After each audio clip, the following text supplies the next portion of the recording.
Mesdames et messieurs, bonsoir. Nous sommes le vendredi 9 novembre 2012. C'est un plaisir de vous retrouver avec African Time sur WPAT 930 AM. Il est 21h à New York et à Washington DC. Vous suivez la principale édition de l'actualité africaine en français. Aïssa Taba au micro, Dame Babou à la technique.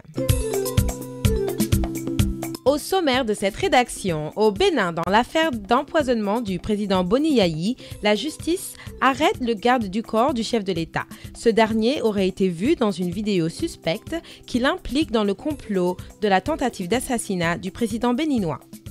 Toujours au Bénin, notre correspondant sur place, Salomon Dossou, nous parle des félicitations de Boni Yayi à Barack Obama pour sa réélection et ajoute que la jeunesse béninoise a exprimé le besoin de voir les États-Unis d'Amérique s'impliquer davantage dans les crises africaines. En Guinée, le nom de Barack Obama est sur toutes les bouches. Les Guinéens semblent extrêmement contents de cette victoire sans faille. Toujours en Guinée, Mamadou Baldé nous rapporte que les élections législatives en Guinée sont d'actualité, mais l'opposition insiste pour récupérer son 10e siège. Il impose exactement 2 conditions et sera inflexible. Dans la même lignée, l'ancien président de la CENI, la Commission électorale nationale indépendante, Lousseni Camara, est maintenant à la tête du ministère du Tourisme et de l'Hôtellerie. En Côte d'Ivoire, le président de l'Assemblée nationale cherche à renforcer les liens avec la Belgique. Toujours en Côte d'Ivoire, notre correspondant nous informe que la nomination au Ballon d'Or des 10 joueurs par la Confédération africaine de football inclut 3 Ivoiriens, Gervinho, Didier Drogba, distingué déjà à 2 reprises, et Yaya Touré, le détenteur actuel. Au Sénégal, la Cour de répression de l'enrichissement illicite a décidé d'une date pour entendre les 7 dignitaires de l'ancien régime. Alioune Dao veut que ces derniers prouvent la légitimité de leur fortune. Ignace Ndeye nous en dira plus. Toujours au Sénégal, Hadi Atala de la TFM nous fait le compte-rendu de la conférence de presse du procureur spécial. Karim Wade, le fils du président déchu Abdoulaye Wade et ancien ministre des Infrastructures, sera le premier à être entendu le 15 novembre pour justifier de l'accession à sa fortune.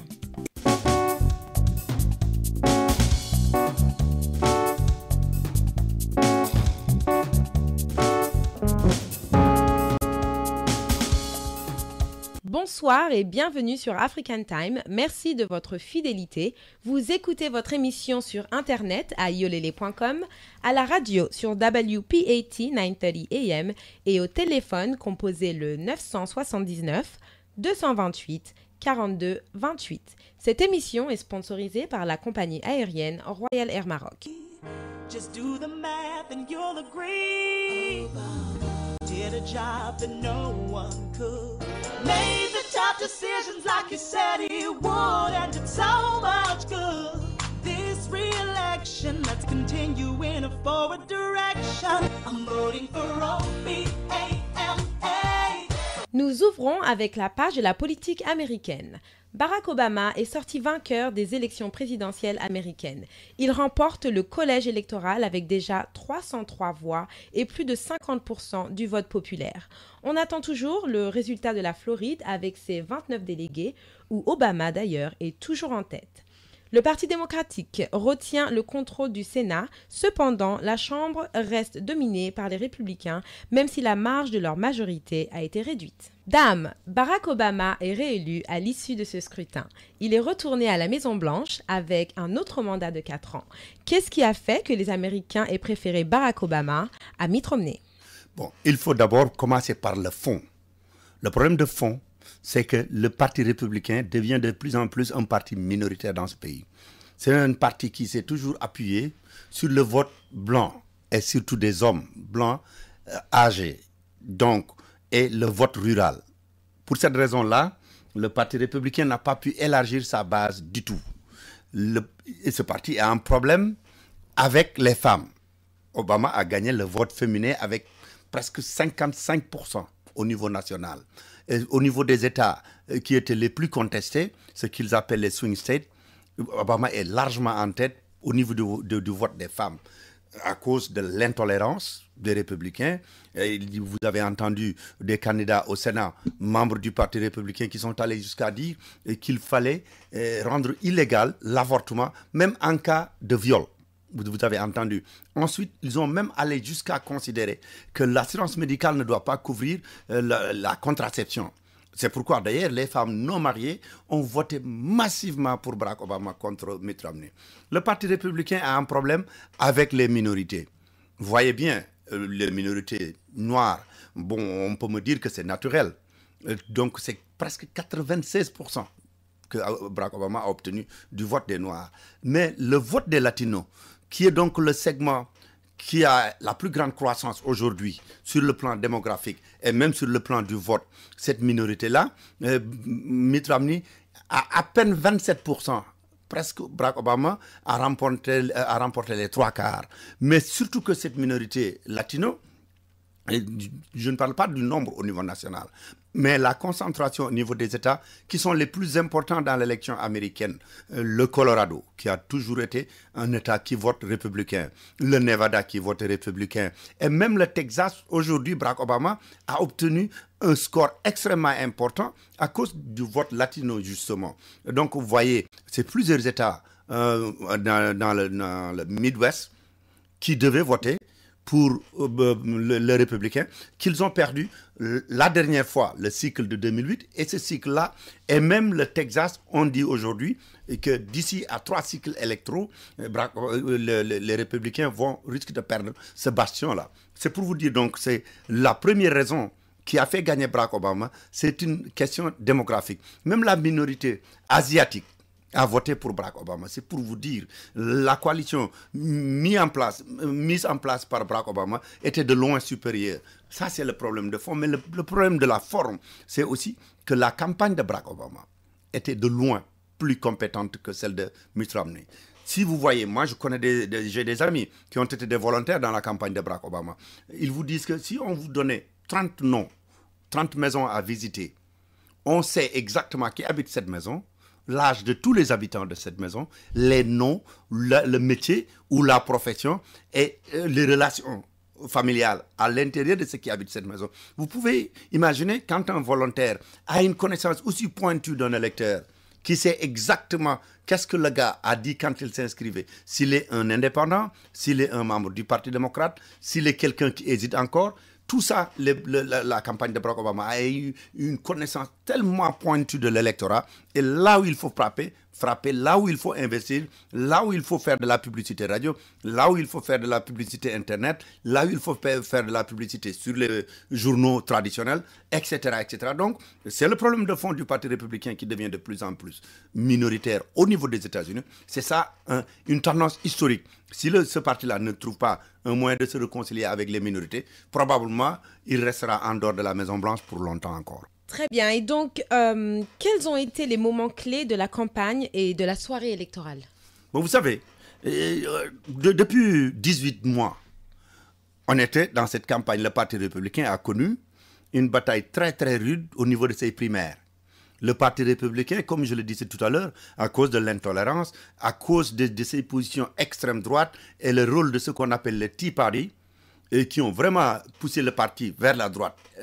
la plus lointaine possible. À cause de ça, le Parti républicain a eu des problèmes même pour avoir un candidat crédible. C'était très, très difficile. Il a fallu que Mitt Romney presque mène la campagne pendant 6 ans pour être choisi comme le Parti républicain. Ce parti ne l'aimait pas du tout, parce qu'il est venu de Boston avec des positions du centre ou bien même de gauche. À cause des primaires, il est allé littéralement vers la droite. Et après sa nomination, il a voulu revenir au milieu. Donc pendant ce temps, un moment clé, la campagne de Barack Obama est arrivée à caractériser Mitt Romney aux yeux des électeurs comme quelqu'un qui ne pense qu'aux riches, qui n'a aucune sensibilité vis-à-vis des pauvres. Et vous savez, quand on a cette tendance à vous regarder de cette manière et on découvre une vidéo où vous dites que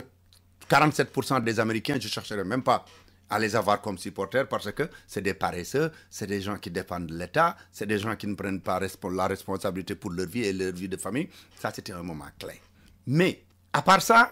durant tout le mois de septembre, Barack Obama a eu un avantage considérable au niveau de l'électorat, mais il y a eu ce débat. Parce que aussi, il faut considérer que la situation économique du pays aujourd'hui, avec un taux de chômage qui a dépassé 8% à un moment donné, qui a atteint même 9% à un moment donné,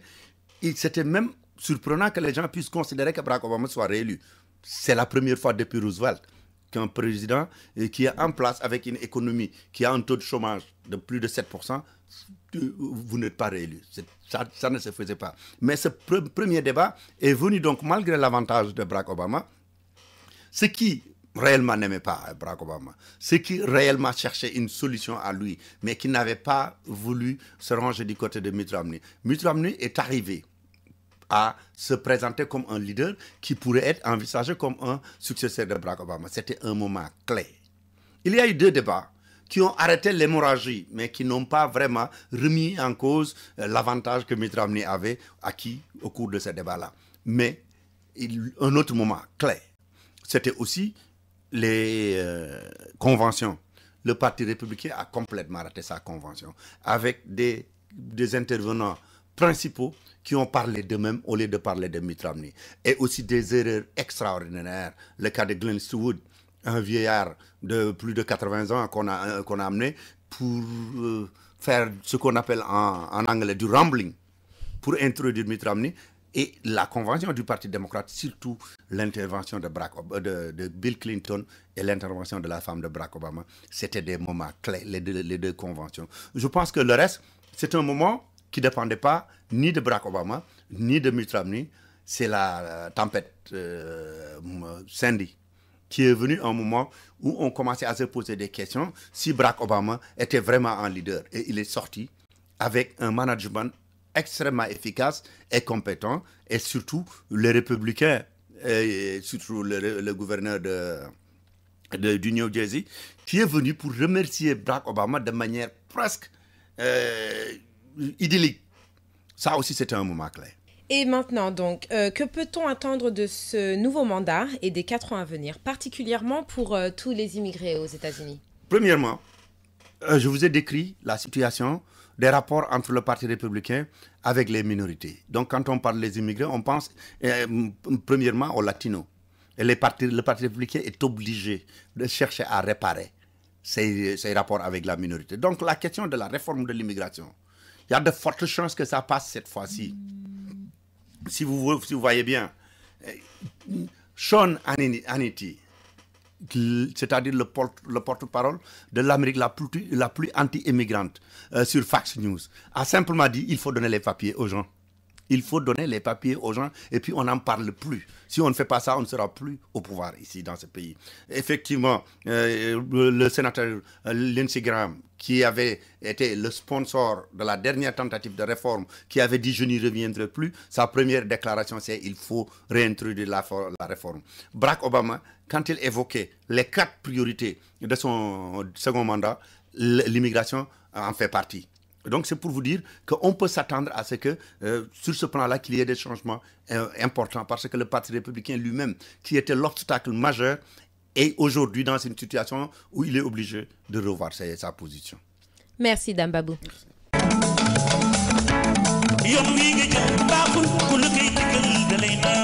Votre compagnie aérienne préférée, Royal Air Maroc, est toujours à l'écoute de vos désirs et demandes.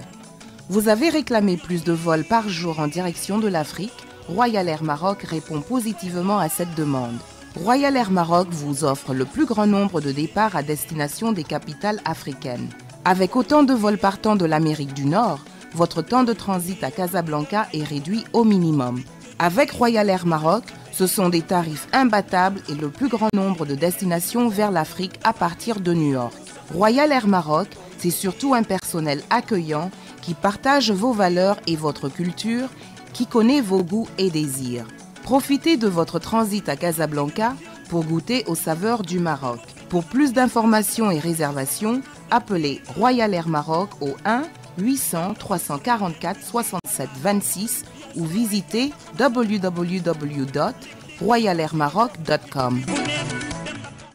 American Language Center, le spécialiste de l'enseignement de la langue anglaise à New York, vous invite à visiter ces nouveaux locaux beaucoup plus spacieux et plus commodes pour votre apprentissage de la langue en Amérique. Il se situe au 229 Ouest, 36e rue, au 3e étage, entre la 7e et la 8e avenue, à 2 rues de Penn Station. Après 35 ans d'expérience et un corps d'enseignants hautement qualifiés, American Language Center propose des cours pour les débutants et pour tous ceux qui veulent approfondir leur connaissance de la langue. Les frais de scolarité d'American Language Center sont très compétitifs et son enseignement est le meilleur dans le pays. Pour les habitants de Queens, la branche locale est au Jackson Heights, 7501 Broadway. Pour tout renseignement, appelez 1-800-ENGLISH, 1-800-364-54-74, 1-800-364-54-74. Demandez après André. Guillaume Soro, président de l'Assemblée nationale de la Côte d'Ivoire, s'est envolé le 5 novembre dernier pour la Belgique. À la tête d'une forte délégation, il a pour mission la signature d'un protocole de partenariat avec la Chambre des représentants de Belgique. Étienne Tano. Le président de l'Assemblée nationale de Côte d'Ivoire est depuis le 5 novembre 2012 à Bruxelles, en Belgique. Cette visite officielle qu'effectue Guillaume Soro avec une forte délégation ivoirienne a pour objectif le renforcement des relations entre les parlements ivoiriens et belges. La délégation du parlementaire ivoirien rencontrera entre autres la Chambre des représentants du Sénat, du Parlement européen et de la Commission européenne. René Zakaria, muté au bataillon d'artillerie, un vent de changement a soufflé ce vendredi 2 novembre dernier sur les forces républicaines du Côte d'Ivoire FRC. Le commandant de la police militaire René Zakaria a été muté au bataillon d'artillerie sol-air. Il va y officier en qualité de commandant en second. L'ancien commandant de Vavois est désormais au premier bataillon des commandos et parachutistes. Une affectation qui, sur certaines sources, est qualifiée de sanction, alors que pour d'autres, au contraire, c'est une marque de confiance. Outre la nomination de Zakaria, l'on note le cas de premier Gaoussou, alias Diagao, ex-commandant du groupement tactique 9 basé à Abobo. Dernier a été muté au premier bataillon de commandos parachutistes à Kouédo. À noter que ces mutations interviennent juste après la publication d'un rapport d'Amnesty International critique contre le gouvernement ivoirien en ce qui concerne les violations des droits de l'homme. Football pour terminer, Ballon d'or africain, c'est une troisième distinction pour Didier Drogba. Le 20 décembre prochain au Ghana, l'Afrique connaîtra son joueur de l'année. 10 noms ont été retenus récemment par la Confédération africaine de football CAF. Parmi ces joueurs talentueux, 3 Ivoiriens, Didier Drogba, Yaya Touré et Gervinho. Le premier cité a déjà brandi le trophée à 2 reprises, en 2006 et 2009. Au simple second, il amène les détenteurs, alors que Gervinho lui cherche toujours cette influence de prestige. À un mois et demi de la cérémonie, les sondages penchent sur ce côté du capitaine de l'équipe nationale de Côte d'Ivoire, Didier Drogba. Parti en Chine à 34 ans, il continue de bruit, le pic sportif. Étienne Tano, Abidjan pour African Time. En Guinée, il semblerait que les élections présidentielles américaines étaient très attendues. La victoire de Barack Obama a créé une immense joie auprès des Guinéens. Mamadou Baldé nous en dit plus. L'élection présidentielle américaine a perturbé bien de sommeil des Guinéens. De la radio à la télévision, en passant par l'Internet et le téléphone, les Guinéens n'ont pas voulu se faire compter l'événement, surtout que le candidat de la plupart d'entre eux, Barack Obama, semblait être un ballottage, même si la réalité était tout autre. À l'annonce du résultat, il y a eu une véritable explosion de choix dans le pays, faisant oublier l'ouragan Sandy qui a lourdement frappé la côte est des États-Unis d'Amérique. Au même moment, la question des élections législatives guinéennes est d'actualité. La Commission électorale nationale indépendante est mise en place, sauf que l'opposition réclame son 10e siège qui lui a été chopé par le ministre de l'administration du territoire. L'opposition pose deux conditions fondamentales pour qu'il y ait des élections en Guinée. Le choix consensuel de l'opérateur et le vote de Guinéens de l'extérieur, non négociable, dit-elle, dans une déclaration rendue publique ce vendredi à Conakry. Deux conditions qui n'arrangent pas du tout le camp présidentiel, estiment les spécialistes. C'est ce qui rend difficile, voire impossible le dialogue. Sachez également que le très controversé ex-président de la CENI, Luceni Camara, vient d'être nommé ministre du Tourisme et de l'Hôtellerie. L'opposition, elle, parle de récompenses méritées. Justice, cette semaine, l'on a enregistré le décès du colonel Haïdar Bah, pensionnaire de la maison centrale de Conakry. Il est accusé dans l'attentat du 19 juillet contre la maison du président Alpha Condé. Avant sa mort, l'officier avait écrit un testament dans lequel il révèle avoir été empoisonné selon des médecins. A rappelé qu'il y a 2 mois, disparaissait dans les mêmes conditions le colonel Isiaga Camara. Les avocats de la défense dénoncent les conditions de détention de leurs clients, parmi eux l'ancien chef d'état-major des armées au temps de la transition, le général Nou Thiam, qui fait partie de ceux qui ont permis au président Alpha Condé d'accéder au pouvoir, dit-on. En sport, la Fédération guinéenne de football a exprimé sa volonté de remercier le coach du Sili national, le français Michel Dussière. C'est une tradition en sport, comme vous le savez. Après toute défaite cuisante, des têtes tombent toujours. Celle de Michel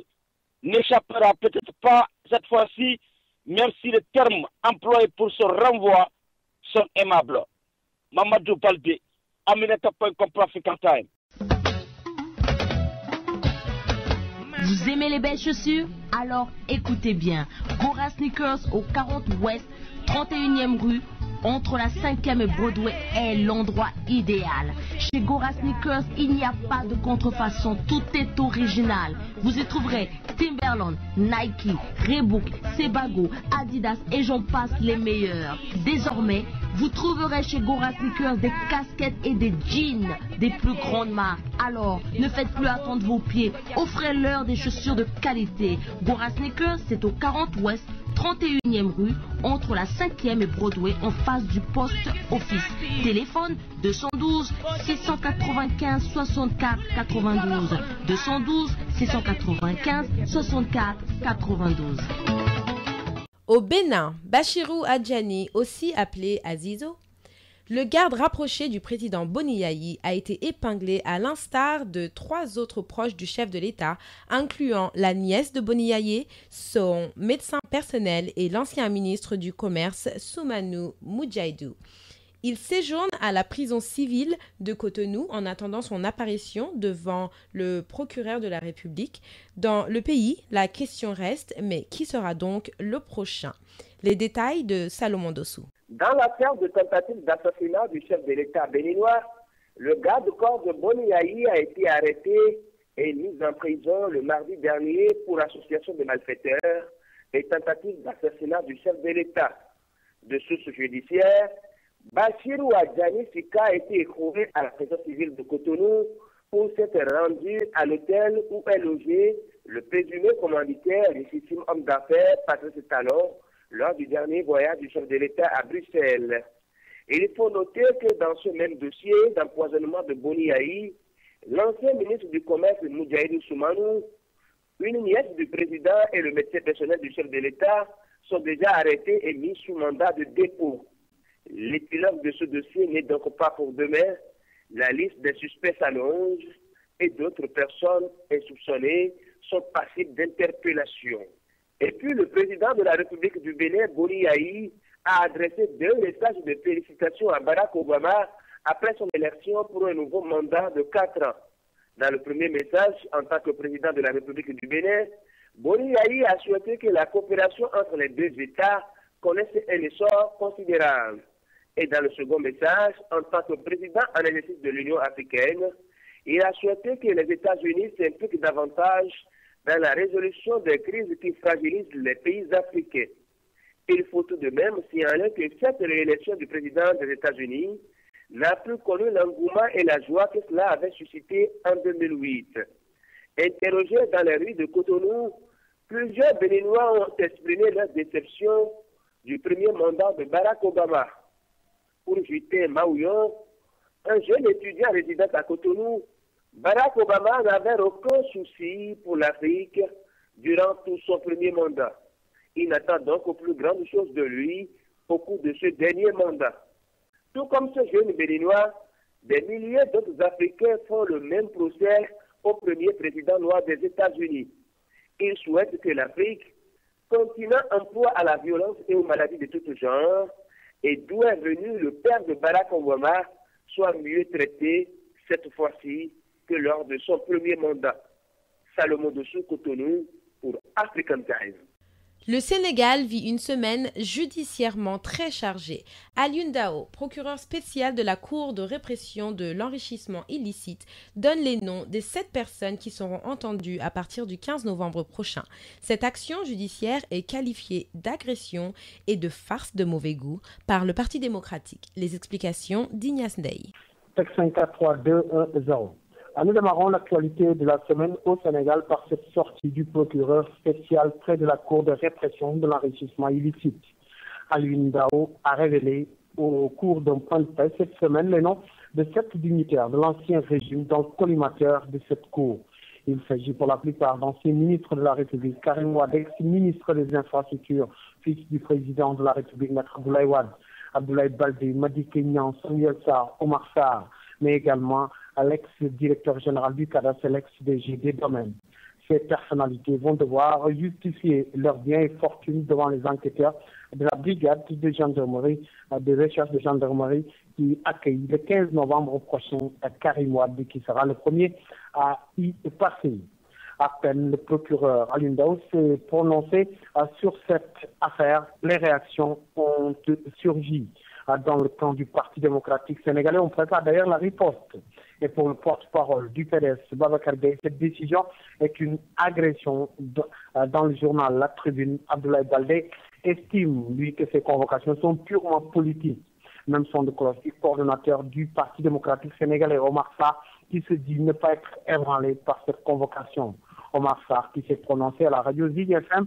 dira que ces convocations tout azimut distribuées par le procureur spécial à l'Union aux anciens dignitaires du Parti démocratique sénégalais sont juste une farce de mauvais goût. Pour lui, seul un lion peut lui faire peur et non un singe. En tout cas, la machine judiciaire sur cette affaire d'enrichissement illicite entre en action dès la semaine prochaine avec la convocation de Karim Wade le 15 novembre prochain à la brigade de recherche de gendarmerie. La société civile s'est prononcée également sur cette affaire et le président de la rencontre africaine des droits de l'homme, Rado Alioutine, a fait remarquer qu'il faut qu'on sache tout ce qui s'est passé du temps de Maître Abdoulaye Wade. La justice était au devant de l'actualité cette semaine. Le procès de 53 Kantakoun du nom des manifestants qui avaient mis sans dessus la capitale sénégalaise Dakar, caillassant des centaines de véhicules. Eh bien, ce procès a été renvoyé, tout comme celui du promoteur Luc Nicolaï qui s'est ouvert à Thiès et qui a été également renvoyé à mardi prochain. Pendant ce temps, le guide des Kantakoun, Cheikh Beketoun, a été transféré cette semaine à la prison de Thiès pour une audition devant le juge du tribunal de Thiès. Les forces armées sénégalaises ont un nouveau patron, à la personne du général de division Mamadou Sow, qui remplace le général Abdoulaye Fall en retraite. Il remplace Abdoulaye Fall au poste de chef d'état-major général des armées SEMGA, un nouveau SEMGA attendu par les gendarmes sur la cascade d'arrestation de leurs frères d'armes emprisonnés dans l'exercice de leurs fonctions. Ils sont une dizaine de gendarmes à attendre leur procès devant les geôles, ce qui sème le courroux chez les hommes en bleu. Rappelez que ces gendarmes sont accusés soit de torture, de crimes suivis de morts d'hommes. En attendant une suite à donner à cette affaire, les gendarmes derrière les barreaux. Le chef de l'État, Macky Sall, a présidé ce vendredi la journée des forces armées au camp Dialdio. Il a annoncé que les militaires morts sur le front d'opération seront désormais indemnisés. Leur famille disposera d'un toit en sus d'une somme de 2 millions de francs CFA. L'affaire Hissène Habré refait surface. L'ex-chef d'État tchadien en exil au Sénégal depuis 1991 fait parler de lui. En parlant de sa fortune, le chef du gouvernement, le Premier ministre Abdoul Mbaye, s'attire ainsi les foudres des responsables de la Banque centrale des États d'Afrique de l'Ouest, BCEAO, parlant de lavage de l'argent d'Hissène Habré par la Banque centrale. Les responsables de la BCEAO ont répliqué dans le journal LAS pour préciser que la banque s'est seulement limitée à convertir en francs CFA l'argent en provenance de la Banque des États d'Afrique centrale. Et puis cette semaine, il y a eu passage de témoins dans certains ministères, comme au ministère de l'Intérieur, où Mbaye Ndiaye, désormais ex-ministre de l'Intérieur, a arrosé de larmes ce ministère lors de la passation de service avec le général Faté Seck. Au ministère des Affaires étrangères, Mankeur Ndiaye a reçu le témoin de maître Aline Badara Cissé, qui a lui obtempéré, lui qui dit ignorer complètement les raisons de son limogeage. Ainsi va l'actualité cette semaine au Sénégal. À Dakar pour African Time, Ignace Ndeye.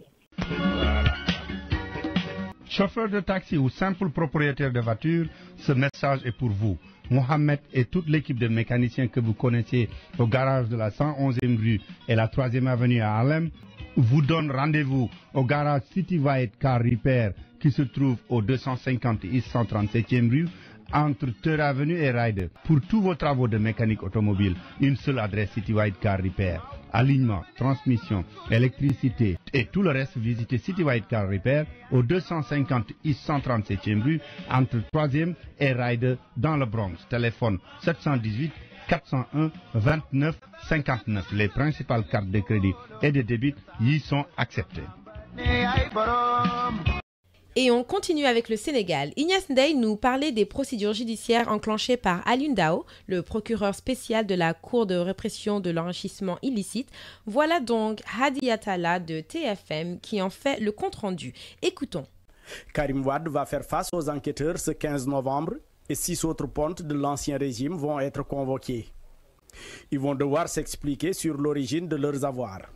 Karim Meïssa Wade, Oumar Sarr, Abdoulaye Baldé, Taïbou Ndiaye, ex-directeur du cadastre, Doudou Diagne, ex-directeur de l'urbanisme, Madi Kenyan et Samuel Ahmed Sarr devant la section de recherche de gendarmerie. Les éléments d'enquête étaient publiés dès le lendemain de leur recueillement par les services d'enquête et les services de police et de gendarmerie. Nous avons préféré donc cette fois-ci nous cacher, voilà, et de ne communiquer que quand il le faut. Et c'est le cas aujourd'hui. La CREI a pris toutes les dispositions nécessaires pour mener à bien sa mission. Certains soupçonnent que des deniers publics sont planqués à l'étranger. La CREI a pris toutes les dispositions nécessaires pour mener à bien sa mission. Les membres de la Cour rassurent qu'ils ont le soutien des pays étrangers pour traquer tous les biens mal acquis. Nous avons pris contact avec les autorités judiciaires et administratives de la France qui nous ont vraiment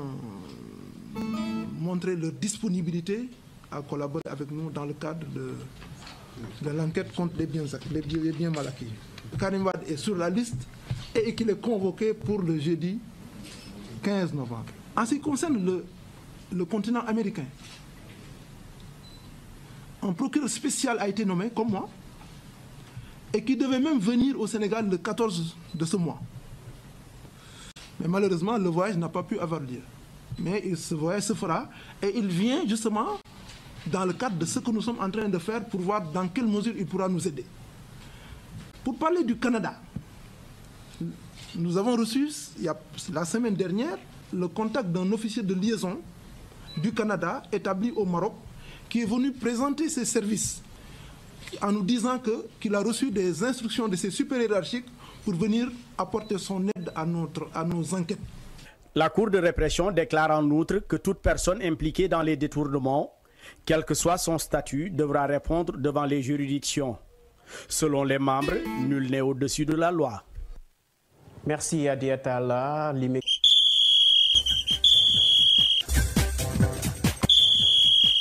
Et nous poursuivons avec la page de l'actualité sportive. Le ministère des Sports a trouvé son remplaçant dans la personne de Malick Ndiaye. Ce dernier prend son poste au milieu de 2 crises sportives, au football et au judo. El Hadj Malick Ndiaye au micro de Dame Babou. Donc El Hadj Malick Ndiaye, votre nouveau ministre des Sports, Malick Ndiaye, vient de s'installer, mais dans un contexte difficile, surtout au niveau du foot et du judo.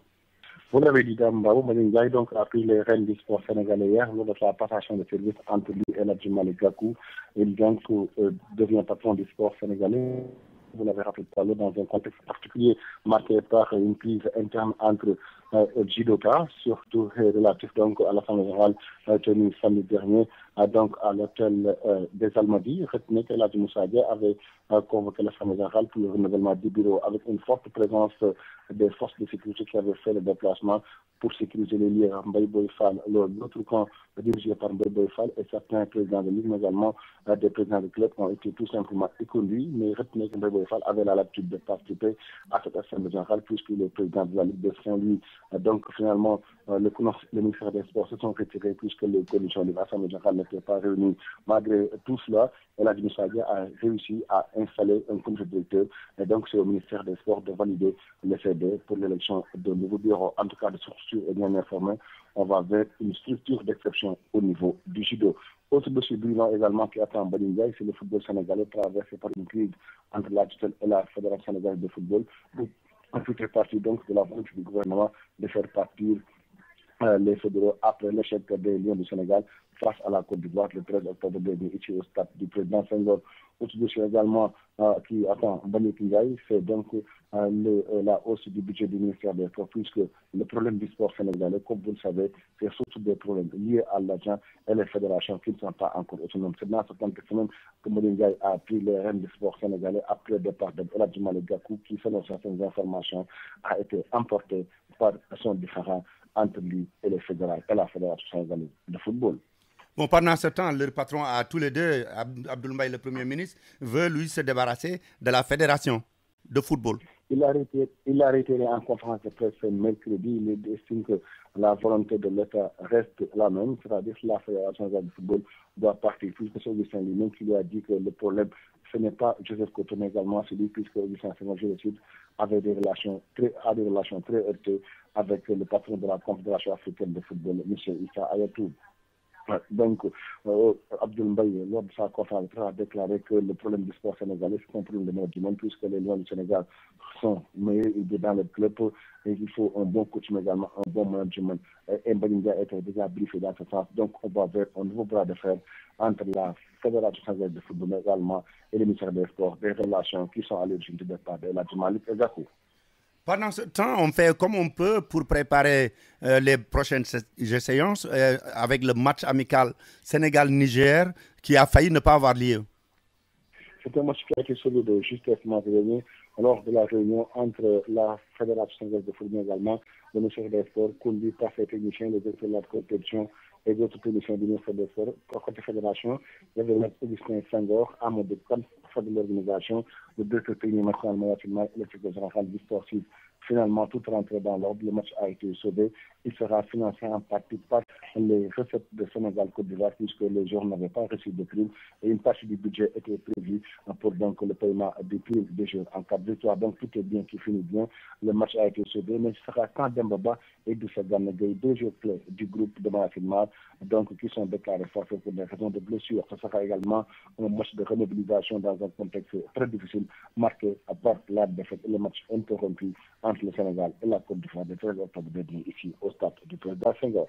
El Hadj Malick Ndiaye, terminons avec la lutte, en réalité avec le cas de Luc Nicolaï, un promoteur très connu qui vient de recevoir le soutien du monde de cette discipline. Ils étaient nombreux le 5 novembre dernier au tribunal régional de Thiès. Gaston Bengue, Beka Mbaye, Modulo, Bombogi, Douglas, entre autres, étaient chargés de soutenir Luc Nicolaï, qui a été donc arrêté le 23 octobre dernier dans le cadre de l'affaire Valentin Butcher, puisque selon certaines informations, il aurait donc commandité l'introduction de la drogue dans le bureau de Bertrand Touli, le patron de Valentin Butcher, tous ces deux. Tout ce beau monde se trouve actuellement derrière les barreaux et le procès est prévu le 12 le 12 novembre prochain, c'est-à-dire lundi prochain. Également, on annonce également une forte présence du monde de la lutte lundi prochain également au tribunal régional de Thiès pour soutenir Ligue Nicolas. Et toujours en Ligue de mais également, Kabazinga a signé un contrat avec Balla Gaye 2. Il prévoit un grand combat entre Balla Gaye 2 et un autre lutteur. Et Balla Gaye 2, je le signale, aura la latitude de choisir son adversaire. On annonce Tafatine, Bombardier, Tafatine, Emerson et Gris Bordeaux sont les potentiels adversaires de Balla Gaye numéro 2. En tout cas, retenez encore une fois que c'est le lion de Guédiawaye aura la latitude de choisir entre ces lutteurs. Profitez. Merci beaucoup, El Hadj Malick Ndiaye. Et Deweneti, on ne s'est pas parlé depuis la Tabaski à cause de la tempête Sandy là, qui a ravagé une partie de New York. Merci, Dambabou, c'est moi. Deweneti à vous également. Voilà, chers auditeurs, c'est déjà la fin de cette édition. Merci de votre fidélité. Dans quelques instants, Dambabou prendra le micro pour le journal en Wolof. Merci et à très bientôt. C'était African Time sur WPAT 930 AM.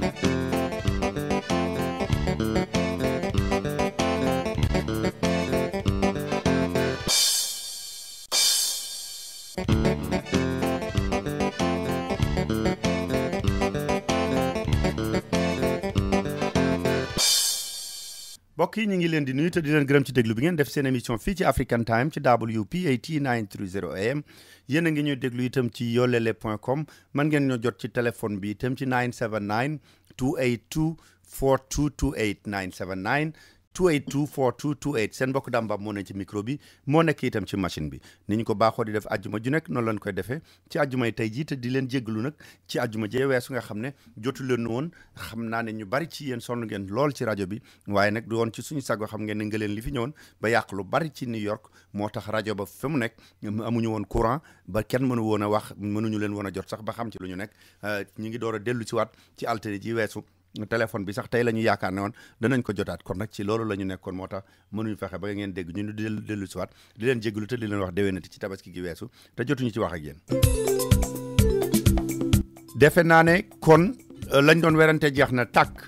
kii di Barack Obama jëlaat na nguur gi jëlaat na ko ndax ñeenti at yi di ñëw bu ko yàlla dogalee moom moo nar a jiitewaat Amérique réew mi nga xam ne nee nañu moo ëpp doole ci àdduna bi Barack Obama nag danañu dellu seeg yéen wax leen li ñu jàpp ne moo tax mu jaar fi mu jaar ba faluwaat ba ñu baree bari nañ yaakaar ne noonu lay méttee sax métteewu ni danañu leen jéem a wax itam li ñu yaakaar ne moom lay gën a doxal ci ñeenti at yi weesu wala boog moo nar a nekk yéeneem ba wu xewu rëy amul ci diggante bi ñu mën a am yaakaar ne loolu la fas yéene def loolu moom mën nañoo am yaakaar ne nag bi yoon mbiru immigration ci la bokk ndaxte moom ci boppam bi nga xamee ne falu na li mu jëkk a wax ñett wala ñeent ya mu jëkk a lim te ñoo ko gën a ñor mbiri immigration ci la bokk ñi nga xam ne itam ñoo ko doon bañ républicains yi daañu ci dellu seeg ñoom fi nekk nii fan lañ toll ci mbiru immigration yooyu daanu dem Sénégal waxtaan ak Pape Ndaw ci li nga xam ne moom moo fay xew fi mu nekk nii dañ doon laam-laamee ndax Macky Sall fas na yéene jëflante ak ñi nga xam ne ñoo fi nekkoon ci jamonoy président Abdoulaye Wade te ñu am njort ne am na luñ fi jot a luubal dafa mel ne jublu nañ ca procureur ba def na conférence de presse ba waxee turu ña nga xam ne ñoom la ñu jëkk a woo ñu jàkkaarloo ji fa mbaxana nekkee benn Karim Wade ca la bokk ak Madické Niang loolu yëpp daanu ci dellu si ak ki nga xam ne mooy Pape Ndaw daanu dellu si Pape Ndaw itam ci yeneen yoo xam ne yu bari la ñuy waxtaane ci réew ma ministre yu bees ya nga xam ne ñoo ñëwoon wala ñu changé jox lente nañu lenge yi li nga xam ne itam mooy diggante Alioune Badara Cissé ak kii di Macky Sall Alioune Badara Cissé mi ñuy wax ABC fu mu toll loolu danañ ci laaj Pape Ndaw daañu ko laaj itam ci mbiri cantakun yi muy taalibe Cheikh Béthio Thioune ndaxte dañ leen waroon atte woon ndax lañ leen jiñoon ne dañoo yàq lu bari ca Ndakaaru waaye itam deret dañu fekkoon ca sareet ba ca oto ba ñu ne dañu rey ñoom Baara Sow nee nañu kat deret ja ba mu dellu see dégg ca laboratoire ba xam nañ kan la ci ca ñooña ñu faatoon loolu yëpp dinañ ci ñëw ak Pape Ndaw balaa ñuy ñëw ak kii di Alaaji Malick Ndiaye ci mbiru tàggat yaram balaa ñuy mën a dellu si itam ak Khadim Samb bu fekkee jot nañ ko balaa émission bi di jeex.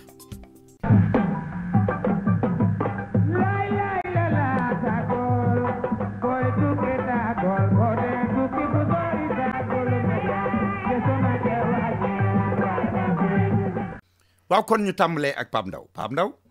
defe naa ne ni ma ko waxee léegi ci boppu xabaar yi ñu bari dañu doon la nattable ak di laam-laamee ndax Macky Sall li mu diggee woon ne képp ku ñu njort ne luubal nga xaalisu réew mi danañ ko diggaale ak yow rawatina ñu nekkoon ci président Abdoulaye Wade jege woon ko lool dafa mel ne ña ko gënoon a jege kat ñoom la ñu jëkk a woo kii di procureur bi nee na kat képp ku sa loxo laal di Aliou Ndao procureur spécial cour bi nga xam ne moom la ñu wax ne ku ñu yoroon alali réew mi ñu gis la ak loo xam ne dañuy njort ne waroo ko mën a am ci yoon daañu la woo moom kat wax na Pape Ndao daal li leer moo di fi mu nekk nii ñi nga xam ne bii ñoom la ñuy tuumaal naan dañoo lekk alali réew mi li gars yi waxoon ne fu koppar dugg danañ ko luxarte ji defe naa ne war nañ koo mën a gëm donte nag am na sax ñoo xam ne nii dañ doon foog naan yëf bi ay lépp doxee ko tàbbi géeg lay mujj wala ay naxee mbaay waaye nag fi mu ne nii procureur bi nga xam ne bii moom la ñu dénk mbir yi muy Aliou Ndao moom ci boppam nag moo doon daje démb ak taskatu xabaar yi di xam le daal ne li nga xam ne bii mooy milliards yi gars yi luubal wala li ñu sant bitim réew danañ ko delloosi xam nga nag dafa am ñoo xam ne sax ñu ngi doon wax waxi soxna si nga xam ne bii di Aminata Niane ñu ngi doon wax naan turam mi ngi ci liste bi waaye nag procureur xam le na ne Aminata Niane day moom yegg seegul ci moom loo xam ne nii war nañu koo mën a tuumaal te xëy na bu fekkee ne bii ay millions la ñuy wax ñoom waxi milliards la ñuy wax jamono ji ñu toll ba tax na nag procureur nee na ñi nga xamee ne bi ñoo di waa réewum France demoon nañ fa jamono yële seeti leen ba am na sax benn magistrat boo xam ne nii dana ànd ak ñoom liggéey ci dossier bi jëm ci mbir moomu suñu réew moomu nga xam ne bii moo di Amérique tamit nee na am na benn procureur spécial boo xam ne nii danañu ko fa nommé bu ko defee moom tamit muy am loo xam ne nii dana ko dox am na tamit keneen boo xam ne nii ab officier liaison lay doon danañu ko nommé ca Canada moom tamit mu daal di dugal loxoom li nga xam ne bii moo di mbir mi booy xool nag tey daam li lay wan ne gars yi caaxaanuñu moo di tribunal boobu nga xam ne nii moom la ñu wax ne moo nar a lijjanti milliards yi Sénégal yi gars yi bëgg a luubal te ñu ne il faut ñu goxi ko fukki magistrat ak juróom-ñett ñoom la ñu wax ne ñooy bokk ci tribunal boobu dana am benn greffier en chef ak ñetti greffier ak ñeenti nit ñoo xam ne ñu ñoom ay ndaw la yu nekk foofee ci tribunal ba ñi nga xam ne bii nag ñoom la ñu nar a njëkk a songol wala ñoom la ñu nar a njëkk a leewaatul bokk na ci juróom-ñaari jëwriñ yoo xam ne bii ci Abdoulaye Wade la ñu doon liggéeyal wala bokk ay jëwriñ ak tamit ñoo xam ne nii ay directeur lañu ak ñoo xam ne ñi daal maanaam ci gàttal dañu leen dénkoon ay ndombo tànk ba jàpp nañu ne sax ki nga xam ne bii mooy Karim Wade di doomi Abdoulaye Wade ci boppam bi nekkoon njiitu réew te Karim Wade nekkoon fi ministre nekkoon fi tamit doon doxal mbiri ANOCI moom Karim Wade lañ wax ne fukki fan ak juróom ci weer wi nga xam ne bii ci la ñu nekk ci lay dal di ñëw nag jàkkaarloo ak ñi nga xam ne bii ñooy enquêteurs yi parce que nag bu fàttali ne tribunal bi ba léegi dafa wax ne gendarmerie am na loo xam ne bi war nañu ko gën a mën a leeral liggéey ko ci mbir yi ginnaaw Karim Wade moomu tamit Omar Sarr xam nga moom nekkoon ministre ci gouvernement Abdoulaye Wade te ñu wax ne tey jii tamit moom lañ jox parti démocratique sénégalais bu koy doxal Abdoulaye Baldé mi nga xam ne bii moo Karim Wade ñoo bokkoon nekk ANOCI wëlbati ko woon tamit nekk jëwriñ ci gouvernement Abdoulaye Wade Samuel Sarr mi nga xam ne bii nekkoon na fi njiitu Senelec waaye nekkoon ba tey ministre ci gouvernement Abdoulaye Wade maître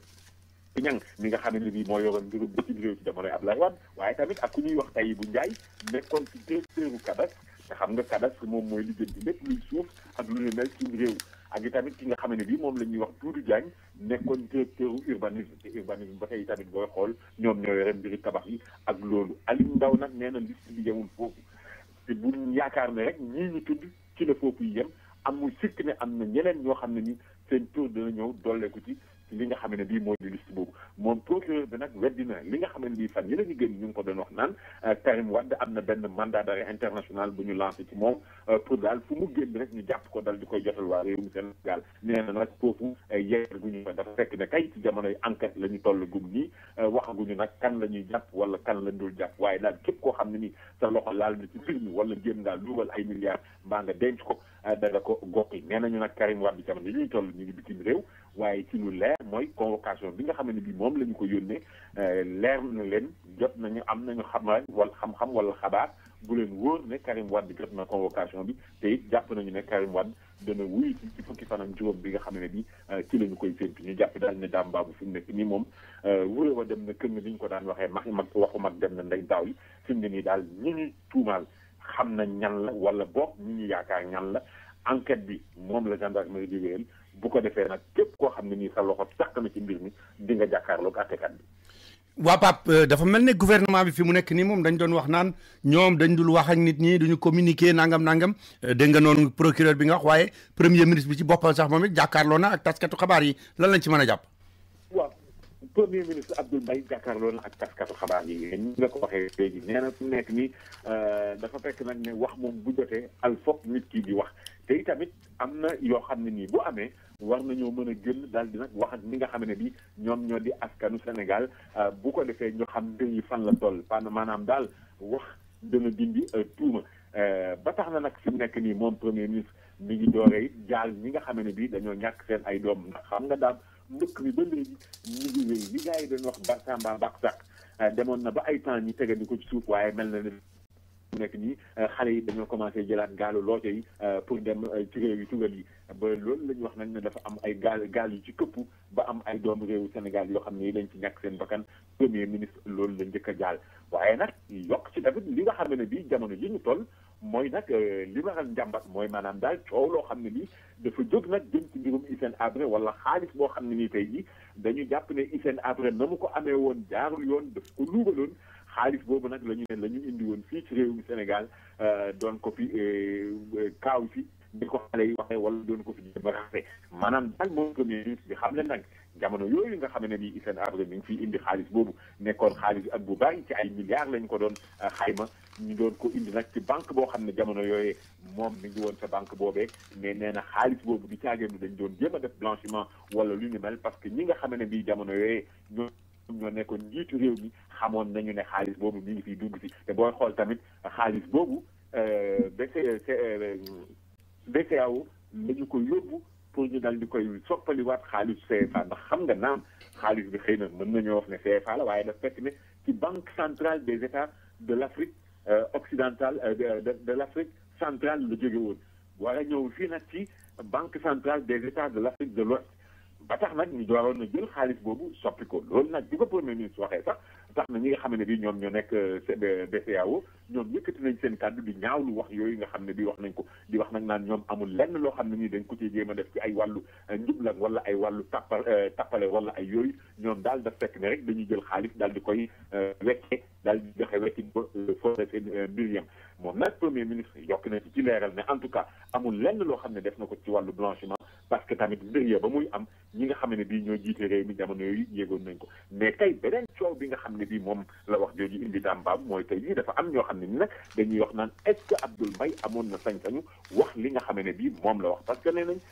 ñi nga xam ne bi ñu ngi doon topp Hissène Habré démb ak bërki démb dañ doon demaleeg di fekkale di foog ak di tax yëngal mais tey moom mi nga xam ne bi banquier la bu lëkkatee wala mu levé li nga xam ne bi moom la ñuy wax secret bancaire ñu ne déet ne waaye mu nekk premier ministre bu Sénégal tamit nekk une voix autorisée bu waxee nag ne Hissène Habré xaalis ba mu jëlee woon réewam fii la ko indi te xëy na Hissène Habré ñu war ko mën a topp ci crime économique mën nañoo wëlbati ko wax ne kon tey est-ce que Sénégal nekkul complice ci wàllu koo xam ne nii dafa defoon crime économique ba tax na nag tey jii ñu ngi wax naan xëy na ndax du loolu moo tax xëy na Sénégal doon xaw a jéem a traîner ci ay mbiri Hissène Habré wala déet bi ñàkk danañ ci dellu soit ci kanam mais en tout cas ñu ngi wax naan daal lii nga xam ne ñu yëkkati na ko moom boo moytuwul ñu ko toppee ba ca kanam wala boog dossier ñu dégg ko ay juge yoo xam ne dañuy wut tur wala dañoo bëgg siiw wala dañoo bëgg nit ñi di leen déglu boo moytuwul coow li nag mën naa gën a yëngal Sénégal ci yeneen fànn yoo xam ne yi yaakaaruñ ko ci woon. waaw Pape kon bàyyi ñu ajar bu njëkk bi door a dellu si waat.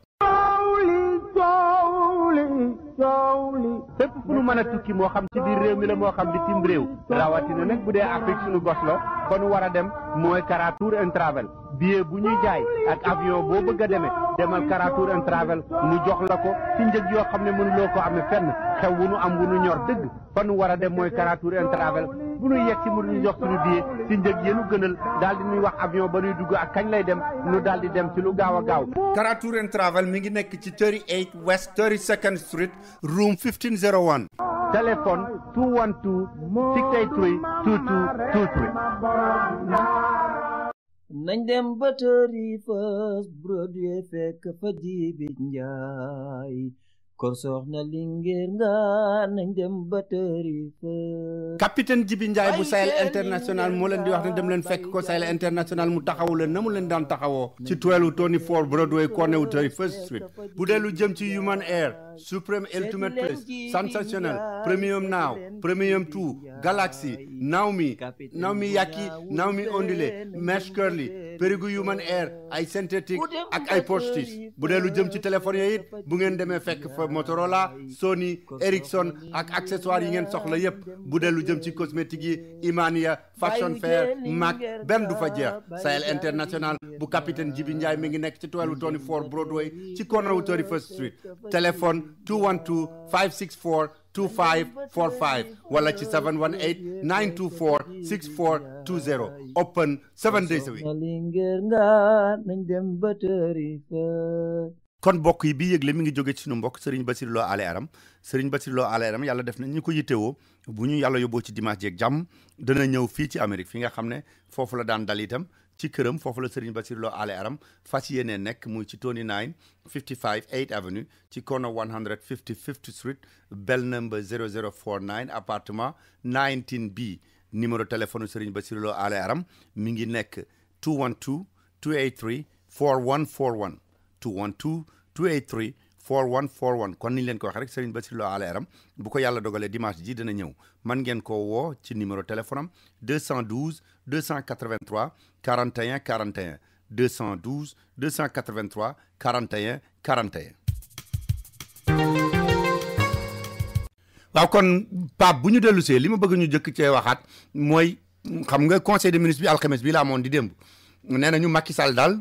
naqarlu na fa lool njëg yi nga xam ne li nit ñi gën a jëfandikoo ci Sénégal dafa mel ne lim ci joxe woon ndigal nañ ko wàññi demeewul na mu ko bëggee woon. waaw xam nga daam booy xool sunum réew mi li nit yëpp dañu ko fee bëgg ndax nag du tàggeenu ay ñi sant si mbaa baax di jéem a dugg sama caaye mais dafa fekk ne dégg la xam nga sénégalais moom lu mu añee te añeewul ceeb defe na ne lekkul dara suukar yi gëm nañu ko ndax bu dul ndékki bii tamit ataaya ji nga xam ne bii tout le temps dañu koy naan ba tax na nag Macky Sall dafay métti lu li nga xam ne bii dafa gis ne njëgu suukar bi dafa mel ni dañu koy yokk te sax ñoom dañu demoon ba jël lu toll ci juróom-ñetti milliards ci suñu xaalis te dañu koy dugal ci wàllu subvention boo xam ne bii dana mën a tax njëgu suukar si daal di war a mën a wàññeeku mais dañu gis ne toujours njëgu suukar si dafay daal di yéeg rawatina it ñi nga xam ne bii ceeb bi nga xam ne nii jàppoon nañu ne njëg gi waroon naa mën a dem ba xëy na ngën ngaa sore yem ci ay juróom fukk bu teg juróom-ñeent ak lu ñu demee mais gis nañu ne tey jii njëgu ceeb bi dem na ba toll ci juróom benn fukk yu teg ñetti 15 donte ay 15 sax xëy na taxatul ñu koy wax lool fii nag loolu nag nekk loo xam ne nii dafa metti njiitu réew mi ba tax nag mën a jëwriñ bi nga xam ne bii moom moo yore mbir yooyu na daal di lijjanti mbir moomu nu mu gën a gaawee nag xool lan moo tax njëg yi di yokku ak i tamit lan moo tax njëg yi warut a mën a yem nag fi nga xam ne bii foofu la ñu bëgg mu yem fa parce que Macky Sall dafa jàpp ne dund bi daal war nañu ko mën a yéwénal wala jàppandal ko ba nga xam ne bii ñi seen loxo jotul seen ginnaaw danañ ci mën a jot te duñu sonn coono bi nga xam ne bii moom la ñuy sonn léeg-léeg pour jot ci ba tax nag fi mu nekk nii ni ñu koy waxee Macky Sall la nga xatraayu parce que nag nee na mbir mi dafa doy te jot na ñu yemale. waaw Pape defe naa ne waxi conseil des ministres bi duñ ci génn itam te dellu si wuñ ci nit ñi nga xam ne ñuñ fa fal lañu ndax am na ci ñuñ ci xàmmee lool. waaw am na ci ñuñ ci xàmmee lool te loolu it war nañ ko mën a indi ay leeral ndax xam nga booy xool Ibrahima Sall moom mooy jëwriñ ji nga xam ne bii moom moo lañ dénkoon bureau njàngale mu diggu doomu bi ci gouvernement ba la ñu weesu laataa ñuy def remaniement bi moom bi ñu defee remaniement bi dañu ko daal di wàccee bi nga xamee ne bii wàccee nañu ko nag moom Ibrahima Sall moomu tey jii dañu ko daal di jël def ko directeur général bu SICAP mu wutu fa koo xam ne nii Ababacar Ndaw lanu ko doon wax ñu gis ne kon moom ministre la jóge dem directeur général bu SICAP keneen koo xam ne nii yàggoon nañu ko dégg ci ay yëngatu nekkoon na fi ci ay jamono jëwriñ ci jamono yi socialiste yi muy maître Doudou Ndoye di avocat moom tey jii nommé nañu ko président wu commission nationale bi nga xam ne bii moom mooy toppatoo lépp loo xam ne ni dafay jëm ci wàllu réforme foncière maanaam li jëm ci daal li nga xam ne bii moom mooy mbiru suuf si ak yu ñu demee gis nañu it keneen koo xam ne ni ñu ngi koy wax El Hadji Abdourahmane Diouf moom xam-xamam dafa jàpp màcc jëm ci yoon moom la ñu nommé directeur général bu SONES di kër gi nga xam ne bii mooy toppatoo mbirum Sénégal mu wuutu ko koo xam ne nii Ibrahima Diallo lañ wax Ibrahima Diallo moom itamit jàngalekat la woon ci wàllu droit dinañ ci yokkaat leneen rek daam baabu parce que booy xool tey jii ki nga xam ne bii moom moo nekkoon Cheikh Tidiane Mbaye te nekkoon directeur de cabinet bu président Macky Sall te doon xëccoo bureau te jamono boo koy fàttaliku temps yële moom Aminata Tall di naan bureau bi nga yore moom laa war a. waaw Abdoul Aziz Mbaye Abdoul Aziz Mbaye waaw Pape bëgguma la dagg mais heure bi jeex na bàyyil ñu jéggi dellu si waat. waaw bureau ba Abdoul Aziz Mbaye yoroon mu di ko wax naan ko sa bureau boobu moom laa war a jël Abdoul Aziz Mbaye boo xoolee ci remaniement bi jël nañu ko daal di koy nommé li nga xam ne bii mooy jëwriñ bi ñu dénk mbirum caada te loolu dañ ko xàbbatee ci département bi Youssou Ndour yoroon ba tax Youssou Ndour moom léegi tourisme dong la am donc Abdoul Aziz Mbaye moomu tey jii moom la ñu jox mbirum caada poste directeur de cabinet bi nga xam ne bii nag moom moo ko yoroon Mor Ngom mi nekkoon jëwriñ bi ñu dénkoon mbirum transport moom la ñu daal di jël jox ko mu nekk léegi directeur de cabinet maanaam mën nañu ko waxee rek bëgg léegi ki nga xam ne bi moom moo di Macky Sall nga gis ne daal Dame Babou fi mu nekk nii nomination yi moom gaa yaa ngi ci continuer mën nañu yokk tamit rek ak Babacar Touré mi nga xam ne bi moom suñu mbokki bopp la ndax taskatu xabaar la it tamit te moo nekkoon président conseil d'administration bu Sud Communication xam nga moom la ñu dénk CNRA di kuréel gi nga xam ne bi moom mooy toppatoo daal lu jëm ci biiru wàllu rajo yeeg télé yi ak ëpp yëglekaay yi pour daal lépp loo xam ne lii dañ ko fay wax mu dëppoo ak li nga xam ne bi moo di yoon du ñàkk danañ ci dellu si yeneen jamono yokkaat ci tamit rek ne ki nga xam ne bi moo di Racine Talla di journaliste boo xam ne ni expert la ci wàllu communication moom la ñu nommé tey jii nag directeur général bu RTS di radio diffusion télévision bu Sénégal mu wuutu fa Babacar Diagne mi nga xam ne bi moo leneen lañ ko jox. waaw defe naa Babacar léegi mooy ambassadeur Sénégal ci Gambie. déet Babacar kay moom xaw ma kan mooy xultu wala kan mooy kaas waaye Babacar moom du moo sa kaas parce que nag yaa ngi koy wax ni xam nga moom la ñu defoon directeur général du RTS liggéeykat yi naan na fi jógee na dem parce que yàq na kër gi dugg na fii génn na fii coow li jàpp kaw jàpp suuf ba gi ñuy wax sax naan bi Macky Sall faloo ñu naan Babacar Diagne affaire am fi lay doxee yàqu parce que xam nga booy fàttaliku ci campagne électorale bi ñu ngi woon doon wax naan moom Babacar Diagne day sot day def yëpp mais tey jii Babacar Diagne moom la ñu def ambassadeur Sénégal ci Gambie wax dëgg yàlla xam nga ne kon bu ñu ko jëlee directeur général rajo bi yóbbu ko ambassadeur moom xaw ma kan mooy xultu wala xaw ma kan mooy kaat mais moom danaan rek li ko dal du muur waaye muurakel. waaw mais defe naa ba tey itam Macky mi ngi indi ay nitam wala boog mi ngi indi ñu bees ci mbiru armée bi sax yegg na ci ba léegi fal nañu chef d'état-major bu bees. waaw fal nañu chef d'état-major bu bees ndax xam nga ki nga xamee ne bii moo di général de corps d'armée Abdoulaye Fall mi nekkoon chef d'état-major dafa yegg ci fi nga xamee ne bii moom la ñuy wax à la retraite maanaam juróom benn fukki atam dafa mot donte nag ab général moom bu ko nit xasee nekk ci armée dootul dem à la retraite parce que fi mu nekk nii dootul sol tenue nekk ci bopp ak quartier bi mais dafay continuer di liggéeyal li nga xam ne bii moom mooy nguurug Sénégal ba Macky Sall sax wax na ci boppam tey ci benn cérémonie boo xam ne bii fa la nekkoon ne moom Abdoulaye Fall daf koy nommé ambassadeur bu Sénégal ci Chine maanaam moom mooy dem toogal suñu réew ca Pékin tey jii nag ki nga xam ne bii moom moo ko wuuti ñu ngi koy wax général Mamadou Sow mais nag tey jii dafa am coow loo xam ne nii dafa xaw a jóg parce que dañuy wax naan Mamadou Sow nekkul sax ci liste ñett ñi nga xam ne bii ñoom dañuy jàpp ne chef d'état-major bi ci lay jënd te ñett ñi nekkoon général Saliou Ndiaye mi nga xam ne bii moo nekkoon chef d'état-major particulier bu président Macky Sall général Balla Keita mi nga xam ne bii moo nekkoon secrétaire général des forces armées ak général Papa Samba Camara mi nga xam ne bii moom moo nekkoon chef d'état-major bu armée de terre waaye dañuy wax nag ne ñett ñooñu ñëpp ku ci nekk daal dafa am lu ñu la xaw a tuumaal wala lu ñu la taxal ci ni nga xam ne bi noonu nga doon doxalee bi nga xam ne ni am na loo doon jiite parce que ku ci nekk dañuy wax ne rek ñàkkul am na bés boo xam ne bi jël na marché jox ko koo xam ne nii mbokkam la wala jegeñaalem la maanaam daal xëy na lu ñu mel moom moo leen yàqal ki nga xam ne ni nag moom la ñu nommé tey muy général Mamadou Sow ñu def ko chef d'état-major général des armées ñenn ñi nga xam ne bi dañ koy ŋàññe dañ naan non affaire bi jaaduwul parce que nee nañu ñeenti weer ñi ni ci ginnaaw Mamadou Sow colonel la woon ñu ne déet na waaye ñu daal di koy jël nommé ko général diggante bi xef ak xëppi général de brigade xam nga fa la gars yi commencé ñu ne déet na waaye ñu nommé ko général de division wëlbati ko nag def ko chef d'état-major général des forces armées te xam nga léegi benn grade moo ko defee pour mu motal grade généraux yi mooy li nga xam ne ni moom la ñuy général de corps d'armée Mamadou Sow moomu tey toll ci juróom fukki at ak juróom benn ñuy yaakaar naan kon xëy na lu bon war na fee mën a toog bu defal njombe ba ñaaxum ñeenti at yi nga xam ne bi moo ko defee pour mu am juróom benn fukki at bu ko defee mën a dem en tant que général doxi leneen mais nag tey ji ñi nga xam ne ni ñoo di waa DIRPA ñi ngi wax na daal nit ñi nañu bàyyi wax ji parce que moom Mamadou Sow li nga xam ne ni moom la ñu ko jox mérito na ko war na ko mën a nekk te nekk na ko président de la république moo ko tànn wóolu ko doyloo ko daal di ko koy nommé kon dañuy daal di pare rek nekk ci ay waawam di wéy ci ay waawam en tant que moom mooy njiitu l'armée. waaw Pape balaa ñuy jeexal ci milieu militaire yi am nga loo doon junj léegi ne Macky tey ji dafa demoon jiite ji benn ndaje moo xam ne militaire yi lañ ko jagleel am na lu mu fa wax ne léegi ñi nga xam ne dañoo ne ci armée bi ba gaañu fa baa ñu jëlee fa laago mbaa ñu faatu am na lu nguur gi war a diggaaleeg ñoom. waaw loolu kay daf koy yeesalaat rek ndax jotoon na ko fi junj moomu tamit waaye tey jii bi nga xamee ne bi dafa dem ci journée du soldat fala xamle nag ne léegi moom bépp soldat boo xamee ne bi jëlee nga ay laago ci liggéeyu soldat wala da nga caa ñàkk sa bakkan danañu la jox lu toll ci fukki million ci suñu xaalis xam nga loolu nag soldat bu am ay laago moom lañ koy jox waaye ki nga xam ne bii dafa ñàkk bakkanam moom fukki million la li nga xam ne bii moo di waa këram wala ay njabootam ñoom la ñu koy jox loolu nag moom Macky Sall mi ngi xam le ne nag ne mbir mi noonu la demee ba tax na tey jii wax na ne am na juróom-ñaari soldat yoo xam ne ay grand blessé wala blessé de guerre lañ leen di tuddee ñoom nee nañu loolu danañ leen ko jox te itamit danañ leen ci yokkal ku nekk li nga xam ne bii moo di kër danañu ko jox mu daal di nekk sa ndàmpaay parce que nag moom Macky jàpp na ne soldat li ñuy liggéey bi réew mi war naa mën a wëlbatiku di leen dellu njukkal te itamit nee na daal soldat si wala armée bi boog nar na leen jàppale boo xam ne nii dafa bëgg li nga xam ne nii moom mooy seen mission ñu mun koo doxal ni nga xam ne bii noonu la waree noonu la jaadoo ba tax nag tey jii am na ñoo xam ne ñuy wax naan dëgg daal Macky dafa mel ni dafay neexal waa quartier bi pour nguuram mën a ànd ak dal ci waxtu woo xam ne bii xëy na politiciens yi moom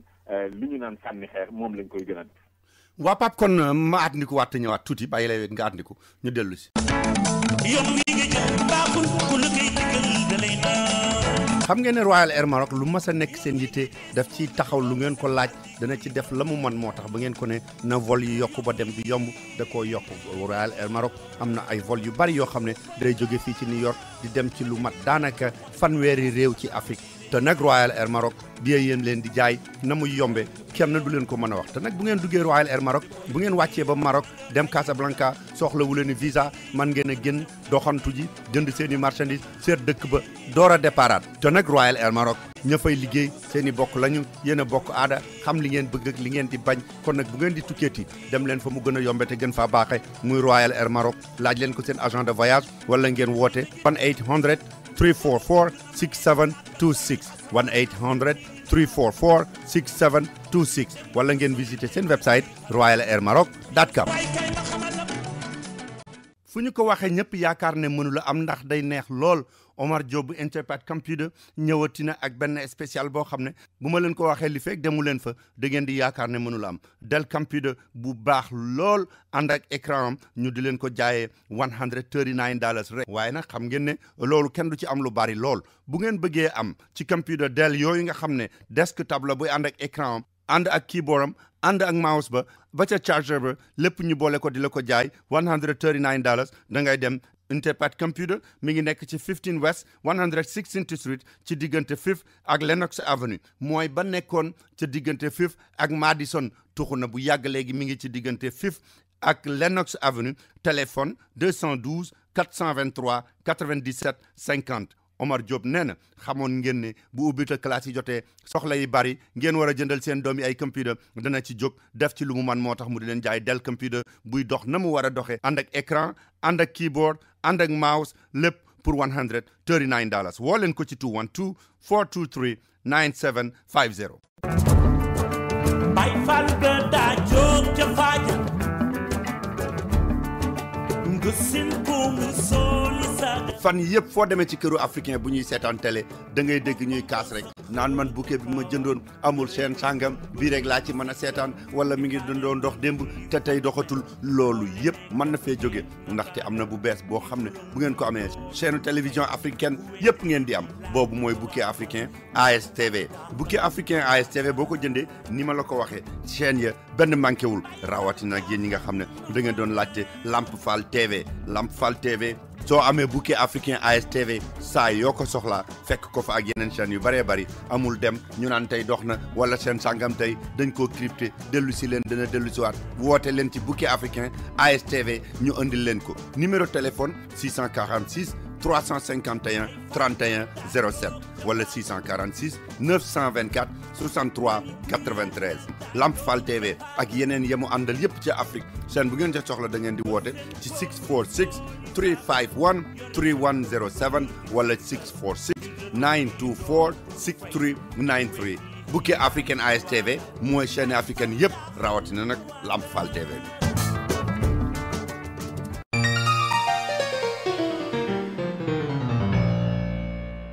waaw ba tey Pape yaa ngi doon tudd léegi ñu doon wax ne dañu nekkoon ci ministère ñu jële leen fa am ci ñoo xam ne joxaatuñ leen am ñoo xam ne dañ leen yóbbu feneen ñooñu nga xam ne nag ñoo jóge fu nekk ci ministère ci ayubis gi ñu ngi doon jokkalante lenge yi. waaw ñu ngi doon jokkalante lenge yi de Dame Babou te jokkalante lenge yooyu bi ñu ci gën a jàpp daal moo di Mbaye Ndiaye ak général Pathé Seck xam nga général Pathé Seck mos na fi nekk haut commandant de la gendarmerie directeur de la justice militaire du Nord kon ab gendarme boo moom demoon na ba nekk général moom la ñu Macky Sall daal di jël nag nommé ko ministre de l'intérieur mu wuutu fa Mbaye Ndiaye mi nga xam ne bi moom moo fa nekkoon Mbaye Ndiaye Macky Sall jël ko def ko ministre d'État teg ko ci wetam yorul portefeuille mais bi nga xam ne bi ñu ngi def passation de service bi Mbaye Ndiaye dafa yëkkat yu métti bi nga xam ne bi ñëw na ba toog ci fauteuilam yëkkat yooyu nag ndeysaan tax na ñu bari seen yaram daw ba ki nga xam ne bi moo di général Pathé Seck bi muy jël kaddu moom tamit ñu ngi koy wax naan ko li ngay yëkkat xëy na comprendre naa ko parce que man tamit ba ma nekkee gendarmerie doon fa jógee ngeen jégal ma ba ma nekkee gendarmerie doon fa jógee sama yaram dawoon na sama xol tooyoon na ñu jàpp daal ne Macky ñu jàpp daal ne kon Dame Babou coppite yi moom wala changement yi am na ndax xam nga booy xool kii di El Hadj Malick Gakou yoroon mbirum tàggat yaram moom moo dem yore commerce léegi wutu fa it ki nga xam ne bii moom mooy Matassi Diallo bokkoon ak moom wala bokk ak moom ba tey parti ndax dëgg la Macky changé na am na ñoo xam ne ni jëlee na leen fa mais ñi nga xam ne ni ñoom la àndaloon muy parti yi moom daf leen bàyyee ku ci nekk ak li nga xam ne bii moom la joxoon AFP bu Moustapha Niasse ñaari ministres yi ñu amoon ba léegi moom la ñu continué woon am parti socialiste tamit seeni limu ministre ba léegi kenn laalu ko dañ leen ko bàyyee noonu am na nag ñeneen ñoo xam ne ñu demee ni ñoom Benoît Sambou moom mbéy ma mu yoroon dañu ko jël ci moom daal di koy joxaat ki nga xam ne bi moo di Abdoulaye Baldé ba tax waa Kolda di wax naan ñoom am nañu ministre léegi ñoom tamit fi mu nekk nii daal jamono ji ci loolu la ñu nekk maanaam passation de service yi jébbalante lenge yi bu ko def nag liggéey daal di continuer waaye ndax gars yi be ñi nga xam ne bi dañuy jël ñoom fi mu nekk nii amuñu noppalu amuñu samedi amul dimanche soobu ci liggéey bi la ndax nag chantier yi yaatu na dossier yi bari. waaw yaa ngi tudd ne am na ci ñoo xam ne dañ leen yóbbu feneen am ñoo xam ne ba ñu bàyyi leen rek la ñu yoroon mais kiñ ci gën a xàmmee ci koo xam ne moom dafaa jóge te joxuñu ko dara mu bett ñëpp mooy Alioune Badara Cissé nee nañu am na ñuy jéem a dox ci diggante bi sax ngir defare ko ak Macky Sall. waaw xam nga Alioune Badara Cissé li tax mbiram jaaxal ñu bari mooy Alioune Badara Cissé moom la ñuy wax sax ne mooy ki nga xam ne bii moom mooy doxal parti président Macky Sall moom moo nekkoon jëwriñ bi ñu dénkoon mbirum bitim réew moom ba ñu koy daanal mbir mi Makka la ko fekk ba tax na ñu bari ñoo xam ne ni ñu ngi doon wax naan moom dafa mer ba fut parce que dafay wax ne dañu koy daaneel bi ñu koy wàccee moom ci rajo bi la ko déggee mais nag dañoo sore ci yooyu nag ne wax dëgg yàlla Alioune Badara Cissé li nga xam ne bii moom moo tax ñu daaneel ko moom dañu ne lu mënutoon a ñàkk la waaye nag am na ñoo xam ne nii dañu ne ñoom duñu gis luy yàqu te duñu ci dox tànki jàmm ba tax na tey jii am na ñoo xam ne nii jóg nañ di dox ci mbir moomu ñu ràññee ci ki nga xam ne bii moo di Marème Badiane di ministre conseiller nekk ci présidence de la République te xam nga Marème Badiane moom moo yore jigéen ñi parti Macky Sall bi te tamit dañuy wax sax ne professeur la maanaam da doon jàngal Macky Sall ba muy nekk élève wala étudiant na nag léegi loolu moo tax tey jii ñuy wax naan moom ku Macky Sall jox cër la ku ko may nopp la tamit nee nañu daal moom moo dem seeti ki nga xam ne bii moo di Alioune Badara Cissé tëj nañu lu mot waxtu daal di waxtaan la fa jub seen ne nag waxuñu ko waaye daal nee nañu ñu ngi ciy dox te tamit am na ñuy wax naan li nga xam ne bii bokk na ci li yàq diggante Macky Sall ak Alioune Badara Cissé mooy ba nga xam ne bii Souleymane Ndéné Ndiaye soloon na fi dàllam dem Gambie doon jéem a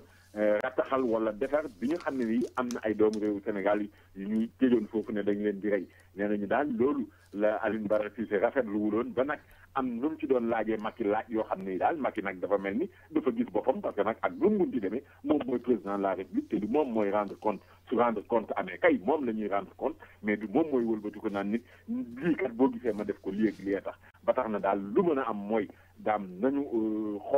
xiddi suñuy bët te xool rek li ci kanam rawuli gët ni nu koy waxee du ñàkk balaa yàgg mbir yi dana gën a leer bu pënd bi wure. waaw Pape kon ma dem te ñëw.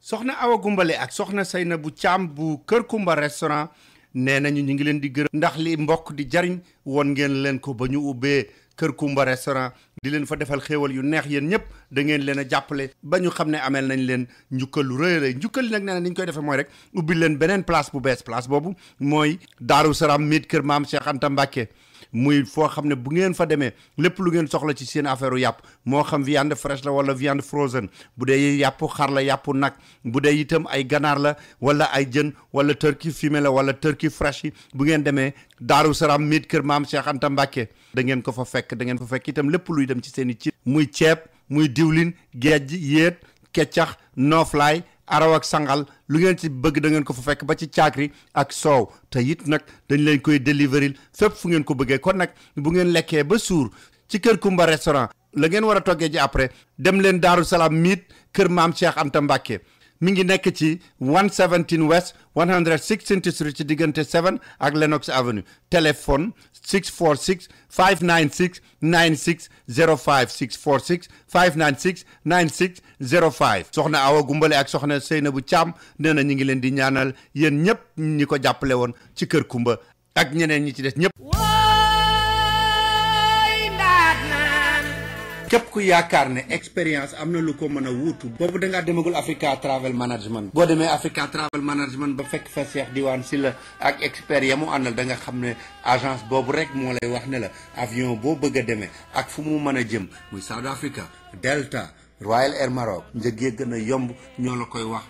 la avion bi ngay demee Africa Travel Management mi ngi nekk fii ci New York 515 Madison Avenue ca 9th floor ba ci corner 53rd Street bu dee ca Sénégal ma nga nekk ca West Foire ci VDN bi immeuble numéro 147 ca premier étage ba ci Dakar Yoff bu la neexee mën ngaa woote fii ci New York 212 481 3850 wala ca Ndakaaru 221 33 820 6042 wala sax li gën a yomb mën ngaa dugg ci seen website www.myafricatravelonline.com.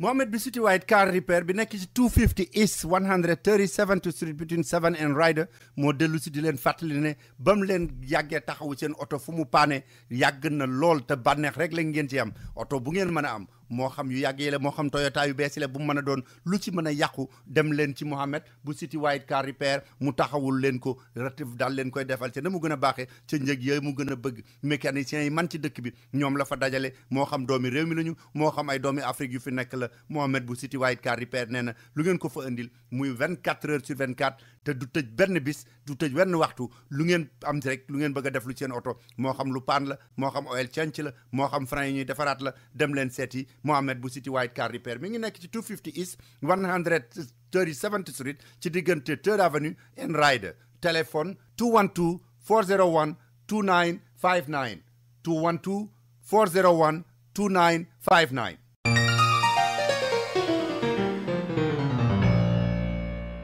Pape xam nga mbiri cantakun yi itam mooy ñi nga xam ne ñooy taalibey Cheikh Béthio Thioune seen mbir waroon nañ leen àtte ba dàqaat nañ ko mais yëf yi sax dafa mel ne dafa am lu ci beesaat luñ ciy wax. waaw lu ci beesaat luñ ciy wax li nga xam ne bii moom lañ ci gën a mën a jàpp daal daam pour mu teel a leer ci bopp nit ñi moo di xam nga enquête bi ñu ngi ko doon wéyal te tamit dañu doon wax naan néew yi ci sareet lañ leen njëkkoon ci sareet lañ leen yeboon après dugal leen ci oto wala dugal leen ci oto yeb leen ci sareet yóbbu leen suuli leen guddi oto ya ci la Cheikh Béthio duggoon ak fii la xari jaar fi la béy yi doon dóor dakk waaye li nga xamee ne bii waa kër docteur génne nañ ko ci seen xam-xam ak seen xarala bu leer nee nañu bu fekkee ne bii day oto ba deret bi nga xam ne bii moom lañ fa gis du deretu nit mais lii wóor te wér moo di sareet ba moom deret bi nga xamee ne bii moom lañ fa gis deretu Baara Sow la di kenn ci ñaar ñi nga xam ne bi ñoom la ñu faatee foofee ginnaaw buñ jotee woon ak taalibe yi ba tax na nag loolu nee na ñu dafay indi leeral ci biir dossier bi xam naa du ñàkk nag léegi fan àttekat yi dana am leeral yu ñu ci gën a mën a indi mais nag leneen luñ ci mën a yokk tamit mooy taalibe yi nga xam ne bi moom fan yi ci ginnaaw la ñu leen jàppoon ginnaaw yàqu-yàqu yi nga xam ne bi defoon nañu ko ci Ndakaaru toj ay oto jàmbur ak yàq fi ay bagage addukal fi ay nit nangu seen i alal loolu la ñu dugg ci ñooñu ñoom yóbbuwoon nañ leen tribunal pour atte leen mais atte ba dañu ko mujj a dàq ginnaaw boo xam ne bi dañuy wax ne dossier bi nekkuloon en l'état parce que procureur ci boppam mi ngi wax naan fu bésu atte bi ci boppam la jot ay procès verbal ou gendarmerie wala yu police yoo xam ne ñi ci yàqule ñoom ñoo doon expliquer mbir ya nañu demee ak tifin xam nga kon boobu nee na procès verbaux yooyu joxagu ko woon sax ñi nga xam ne bii ñoo di attekat yi pour ñu jàng ko ba tax daal loolu moo tax ñu sàkku ñu dàq procès boobu bu ko defee gars yi gis dossier yi avocat yi mën see jot juge yi tamit mën koo lire bu ko defee nag ñoom ñëpp ñu nekk à l'état bu ko defee ñu daal di dellu ci kanamu tribunal bi acte bi mën a jaar yoon ndàmbaam. waaw defe naa ne da nga doon wax ne ñooñu dañu doon yëngal ba ñu war leen a atte mais defe naa Foundiougne itam bootul dina am ñu war a atte de ndax nee nañ courant bi moo doon daggati ba ñu wàcc mbedd ma ba jot a taal fi nga xam ne moom mooy këru Senelec. wàcc ca mbedd ma parce que gars yi dañu ne nag ñoom dañoo sonn dañoo dee dañoo lot ci di fay ay courant weer wu jot courant gën a cher te courant bi duñu ko gis bëccëg duñu ko gis guddi loolu la ñu doon xultu nag moo tax ci àllarba bi ñoom tamit ñu daal di dem dugg nag fi nga xam ne bii moo di bureau Senelec ba nekk foofee daal di fay wane seen i métit parce que nag dañoo jàpp ne mbir yi ni nga xam ne bii noonu lay demee dafa jaarul yoon benn marche la ñoom dañu fen mel ni rek marche bu ñu improvisé mais daal di dem dugg ca bureau ba nag foofa la mbir mi yàqoo parce que bureau ba nag moom dañu ko yàqate yàqeet daal di fay def ay dégâts yoo xam ni jéggi na dayoo même mur ya sax gars yi bàyyi wuñu ko woon noonu te li nga xam ne bi nag moom moo gën a indi coow li mooy waa Senelec nag bi nga xam ne bii dañu ne dañuy yónnee agent yi ñu dem daal di dogi courant bi ci yenn kër yi ginnaaw boo xam ne bii bon de coupure yi ñu fa joxoon wala délai yi nga xam ne bii moom la ñu maye woon pour ñu fay facture yi délai yi dafa passé te gars yi fayuñu gars yi nag ne ñoom dañoo sonn ci saa yi boo xam ne bii délai jot na ñu ñëw couper seen courant dégg nga ma duñu leen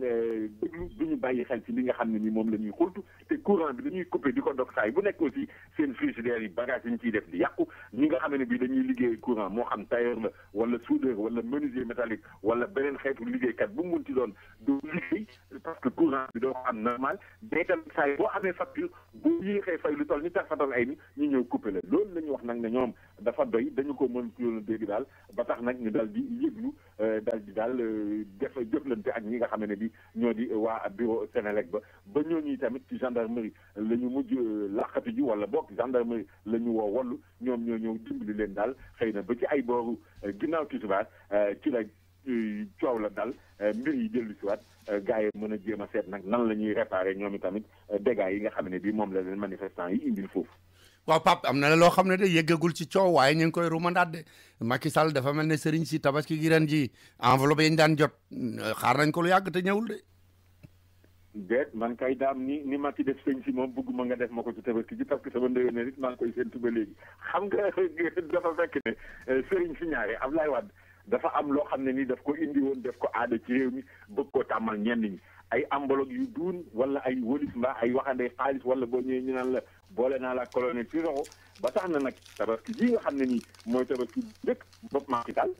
yenn sëriñ si ñoom ñu ngi toog ñoom tamit di xaar ay enveloppe wala yu ni mel waaye daal dañoo séentoo ba tubaarkàlla gisuñu enveloppe gisuñu luy niru enveloppe dañoo dégguñu sax tawa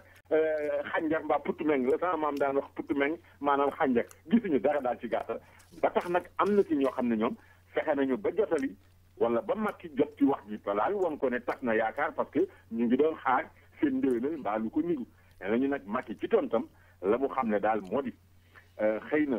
pexe yi Ablaye Wade amoon wala man-man bi Ablaye Wade amoon wala boog ñàkk dal wala ñàkk tey parce que Ablaye moom la mu xamoon rek mooy jël xaalis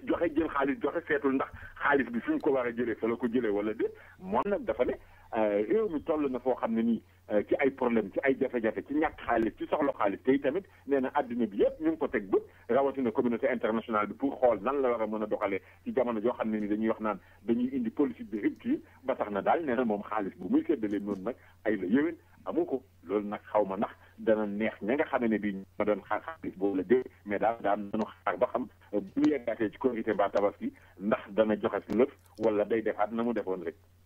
waaw xam naa am na ñoo xam ne ñoom taluñu ay enveloppe yi doon xaar ak ndax fi mu ne metti na lool ci ñoom muy Podor ñoom daal xale yay lab dafa bari lool. wallaay ndeysaan Dame Babou ñetti xale yu jigéen yoo xam ne booy xool kenn ki mi ngi doon door a dugg école ndax classe bi ñuy wax CI la nekkoon kenn ki moom jotoon naa def ñetti at ci école ndax mi ngi nekkoon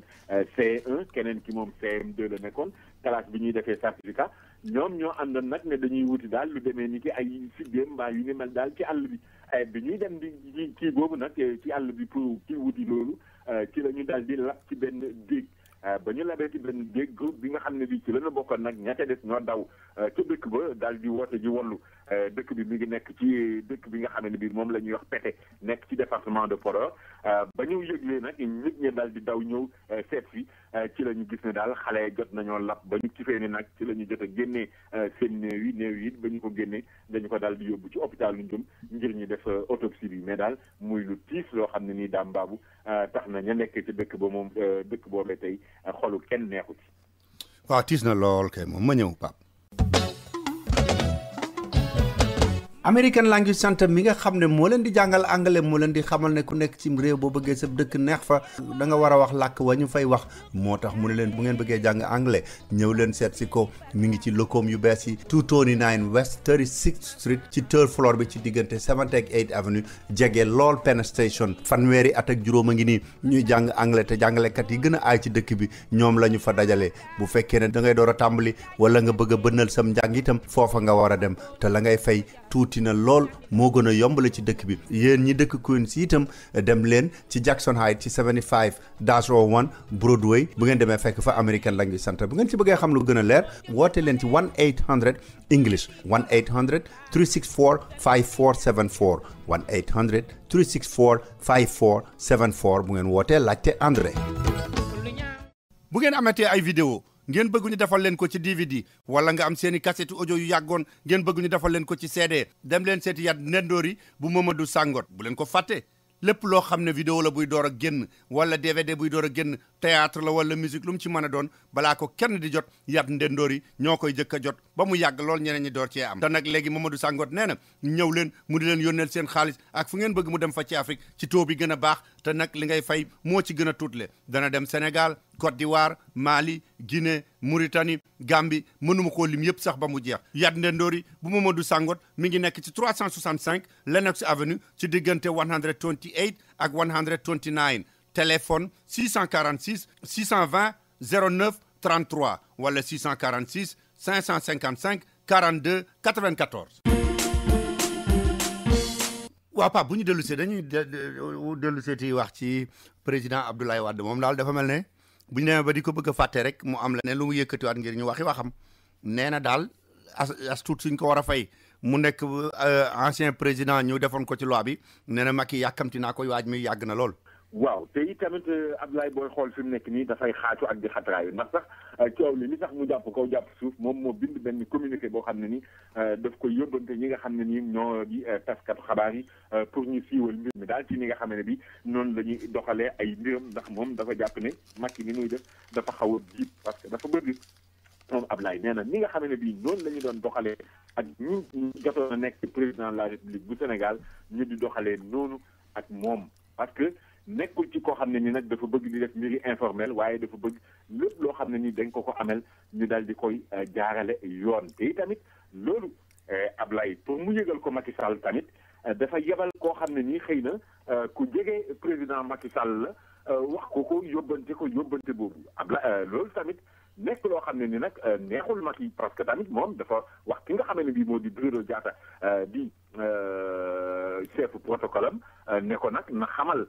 ki nga xam ne bii moo di Ablaye Wade bu fekkee ne bii am na loo xam ne nii daf ko bëgg a wax wala noo xam ne nii dafa bëgg ñu doxalee ko am na fu mu war a mën a jaar budul di jaar ci ay nit wala di yóbbante mel ni day doxal ñoo xam ne nii ay mbiri kër la wala yu kenn xamul te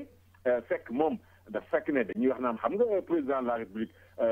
bu demee ba nekkatul en fonction dañuy wax naan saay boo xam ne bii war nay génn war nañ ko mën a jox benn chauffeur benn secrétaire benn garde corps benn maître d'hôtel ak sax tamit benn colonel d'armée boo xam ne ni daf ko gunge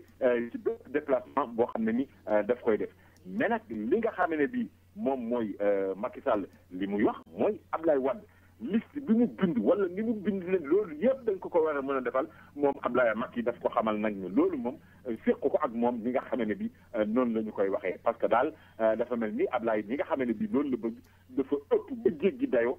fi mu nekk nii nag te tamit yemul foofu rek ndax même ñi nga xamee ne bi ñoom la bokkal parti bi ñuy def seen comité directeur ñu ngi jéem a yéeg di yàbbi ci mbir moomu di wax naan non ñoom li ñu bëgg mooy li nga xamee ne bi mooy loi bu 8101 bu 29 janvier 1981 te ñu wote ko assemblée nationale ni mu wax ne noonu lañ koy doxalee ak ancien président yi daal nañu ko doxalee noonu Macky nag waxul ne du def noonu mais dafa wax ne Ablaye Wade li muy laaj dafa ëpp li nga xam ne bii moom mooy li war a nekk sañ-sañam wala am-amam. waaw mais dafa mel ne moom kat dem na sax waaye ba léegi yoon a ngi koy won ne am na yeneen yu bari yu mu defoon yoo xam ne itam dafa wees woon sañ-sañam wala li ko yoon may ndax décret yi mu waxoon ba nun ñi woote bitim réew muy dem Sénégal ñu yokk li ñu daan fay Cour suprême nee na amul woon sañ-sañu jël ko. ci leer daam baabu moo tax sax ma naan est-ce que yéen ñi nekk bitim réew du ngeen ko topp mu delloo leen tout fi nga xam ne bii jotoon ngeen ko joxe ci seen wàllu appel entrant yooyu ndax Cour suprême ci alxamis bii la daal di niile décret yi nga xam ne bii Abdoulaye Wade jëloon na ko yëpp mu jëm ci mbirum appel entrant yi parce que dañu wax ne décret yooyu Abdoulaye Wade ba mu koy jël dafa fekk ne décret yi dafa waroo woon ak li nga xam ne bi moom mooy yoon ba waruñu ko woon mën a doxalee noonu te xam nga décret yooyu booy xool jamono yooyu moo taxoon liggéeykatu Sonatel yi doon fi xataraayu ba indi woon fi ay jafe-jafe yu bari ñi nga xam ne bi ñoo nekk bitim réew ñoom ñëpp dañu ko doon kaas aussi di wax naan jaaduwul warul demee noonu parce que dafa nekk yokk alal boo xam ne ni dafay jéggi dayo te xam nga ñu ngi doon wax sax naan war nañ cee mën a jëlee juróom-benn fukki milliards yoo xam ne yi lii danañu ko dugal fii lee danañu ko dugal fee ci gàttal daal mooy Cour suprême wax na ne décret yooyu jaaruloon yoon kenn waru ko woon a jël nga gis ne kon foofu it président Ablaye Wade lu ko neex dong la defoon.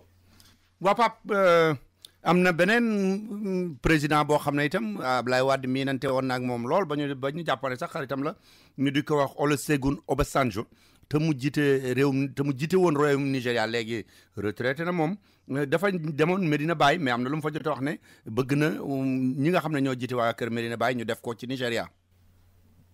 waaw président Olusegun Obasanjo nekkoon njiitu réewu Nigéria ni nga ko waxee moom moo demoon fële ca Medina Baye di Kaolack ci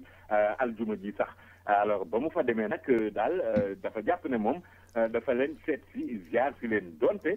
ni mbir mi demee parce que dafa gis ne waa Medina Baye moom dafa jàpp ne war nañoo mën a dugal seen kaddu ci coow li nga xam ne bi moo am ca Nigéria maanaam daal fitna wala xeexoo bi nga xam ne nii moo dox ci diggante chrétiens yi ak jullit ya nekk foofee moom président Olusegun Obasanjo daal di wax nag ne ci làmmiñu boppam ne bu ñu seetee ne xëy na réewum Nigéria bi ñuy wax naan am na lu ëpp téeméer ak ñaar fukki millions yi doomu aadama yoo xam ne yi ñoo fa dëkkee te nee na loolu bu ñuy xool am na lu war a toll ci juróom-ñaar fukki millions yoo xam ne yi ay taalibey Baye Niass lañu nee na kon ñi nga xam ne bii ñoom ñooy njabootu Baye Niass te nekk foofu ci Kaolack war nañoo tey tamit ñu jox leen benn leen Nigéria ndax saay bu ne dañu fay dem ay gàmmook yu ni mel ñoom war nañoo mën a ñëw nag dugal seen kaddu ci li nga xam ne bii mooy ay wi am foofu ndax bu ko defee daal nit ñi rusee leen ko jàmm mën a dellu si foofu kaddu yooyu nag bi mu ko yëkkatee ki nga xam ne bii moo di xalif ba di Cheikh Ahmed Tidiane Niass moom wax na ne rafetlu na li nga xam ne bii xalif kii kon président Obasanjo wax na ko rafetlu na ko te itamit liñ ci war a def danañu ko ci def te itamit rafetlu li nga xam ne ni Olusegun Obasanjo naam ak ñoom bokkuñu diine mais terewul mu daal di leen cëralee cër boobu ba tax na ñoom nee nañu danañu ko jël te itamit danañu ko dox te danañu ñaan yàlla ci li nga xam ne bii daal moo di jàmm war faa mën a dellu si te it nee nañu ñaan googu nag dañu ciy boole jullit yëpp ci àddina bi bu ko defee rek gémmiñ ñi yàlla def ci barke jàmm mën a dellu si ci Nigéria ndax yaakaar bañ a tas.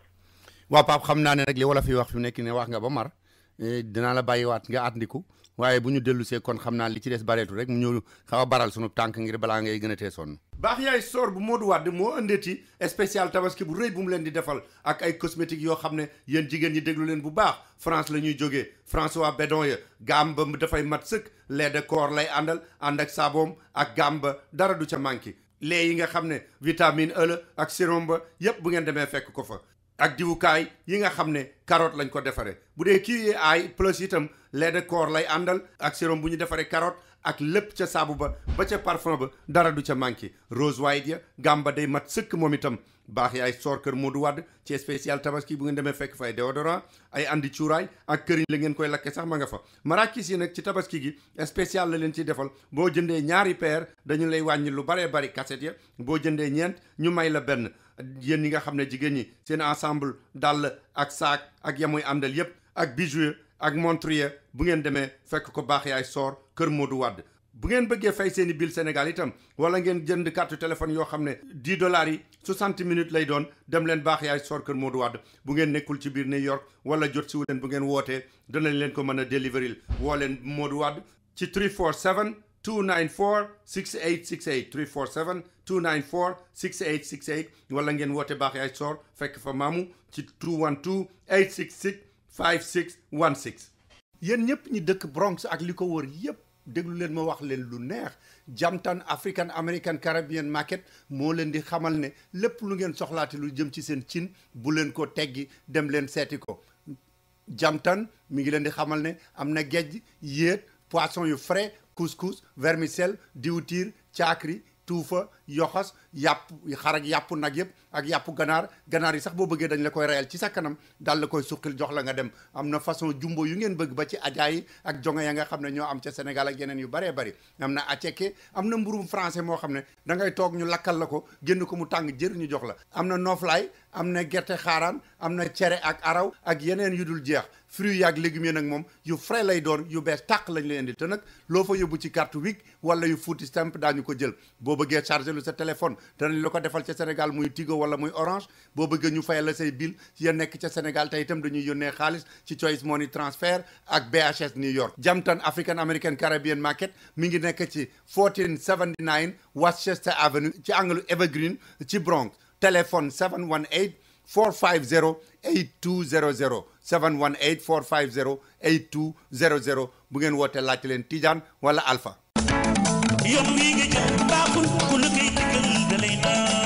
xam ngeen ne Royal Air Maroc lu mas a nekk seen yitte daf ci taxaw lu ngeen ko laaj dana ci def la mu mën moo tax ba ngeen ko ne na vol yi yokku ba dem di yomb da koo yokk Royal Air Maroc am na ay vol yu bari yoo xam ne day jóge fii ci New York di dem ci lu mat daanaka fanweeri réew ci Afrique te nag Royal Air Maroc bi yéen leen di jaay na muy yombe kenn du leen ko mën a wax te nag bu ngeen duggee Royal Air Maroc bu ngeen wàccee ba Maroc dem Casablanca soxlawu leen visa man ngeen a génn doxantu ji jënd seen i marchandise seet dëkk ba door a déparaat te nag Royal Air Maroc ña fay liggéey seen i bokk lañu yéen a bokk aada xam li ngeen bëgg ak li ngeen di bañ kon nag bu ngeen di tukkeeti dem leen fa mu gën a yombe te gën faa baaxe muy Royal Air Maroc laaj leen ko seen agent de voyage wala ngeen woote 1-800 344 6726 1-800 344 6726 wala ngeen visiter seen website royalairmaroc.com. yow de defe naa ne comme jaar nga Kaolack lu yàgg miin nga foofu ba ñu di la wooye Baye Ndoukoumane xam nga ko seen soxna si di Mata si Diallo ñu di ko wax Gaynde Ndoukoumane mais na président Abdoulaye Wade daf ko ne woon milliard a ngi nii ngir mu bàyyi Moustapha Niasse ànd ak moom bi wote yi jubsee. waay daam kay matalu leer nañ la wax ñi lu doy waari tamit kay te it loolu mi ngi ko xam ne bi muy def passation de service moog Alaaji Malick Gakou ndax xam nga mata dañ ko génnee ci gouvernement bi Alaaji Malick Gakou bi mu bokkal parti moo ko wuutu moom génnam nag ñu bari dañu wax ne daal wér-gu-yaramam moo ko mayatul mu liggéey lu ñu mel biñ ci biir passation de service nag ci la xam ne daal Abdoulaye Wade moom ci boppam daf ko waxoon ne dangaa bàyyi Moustapha Niasse ñëw wuyu si ma bu ko defee man danaa dal di lay nommé premier ministre nga wuutu ki nga xam ne bii moom moo di Moustapha Niasse waaye du ma yem ci yooyu rek danaa jël tamit lu toll ci milliards ci suñu koppar dal di la koy jox bu ko defee nag nga mën cee faj sa yenn yi sew-sewaan yi loolu du bokk ak li nga xam ne bi moom mooy leneen la ma lay nakkal di la ko jox mata nag ne ba mu ko waxee loolu moom daf ko won ne moo lànk dafa laakaare ba tëdd suuf ndax daal moom dafa jàpp ne du nit ko xam ne ni dafay wor te itamit dem na sax ba yokk ci ne ki nga xam ne bi Abdoulaye Wade jabaloon na ko ci moom pour mu indi xaalis ba mën naa wax turam ñii jaaral ñëpp dégg te boobaay ñëpp danañu xam kan la mais xëy na suturaal kookee moo tax sax mu waat ci tur yi rek bañ koo jox. waaw xam naa ne soxna Mata si de moom kon de xam naa ne xaalis yóbbuwul fitam de waaye militaire ba nekk ca Kër Massar moom ànd ak yeneen gars yi di leen jiite ñoom ñuy sàcc rek di xam naa ñoom xaalis ñor na leen de. non gis nga daam kooku moom ko doy waar la parce que kat booy xool militaire boobu para commando la woon mais dafa am ñaari nitam yoo xam ne ñoom la daan àndal daal ñu yore seen benn taxi kalando boobu nag ci la ñu doon dugg di def seen musiba yi ñuy def guddi la ñu daan demee tamit li ci ëpp dañu doon dàkk ñi nga xam ne bii mooy jigéen ñi faral di dox léeg-léeg te du ñu am ku leen gunge wala ku leen bu ko defee ñoom la ñuy jël tëb seen saag donc seen i portable jël seen i takkaay dem wala léeg-léeg guddi gi sax ñu daal di dem song ay boutiques yoo xam ni dañu koy toj daal di fay jël bagage yi dem bu ko defee nag xam nga li ñuy wax la rek lu bon moom boo koy def te jàppuñu la rek daa fekk yàggagoo ci bi mbir yi continuer nag di demee noonu la leen gendarmerie daal di teg loxo. Pape Ndaw maa ngi lay gërëm di la sant waay te di la wax déwénati comme diggante bi ñun sunu ngëleen li taxoon na jotunoo wax àjjuma ji weesu moo tax jotuñu la woon sax wax déwénati. déwénati yéen tamit Dame Babou di leen baalu àq di leen baal àq te di leen masawu yi tamit ci li nga xam ne bii moom moo dal ci seen réew mi nekk tiis woo xam ne ni jaaxle woon nañ ci lool ba doon jéem a jokkoo ak yéen sax di leen masawu ci coono boobu te di leen baalu àq di leen baal àq waaye tamit daam nañ ko daan waxee démb ak bërki démb rek di laaj njëriñal tey tamit di la yóbbante nuyoo ci Cheikh Fall sama waa ji ne ko maa ngi koy nuyu di ko ziar moom tamit di ko gërëm di ko sant. baax na Pape jërëjëf.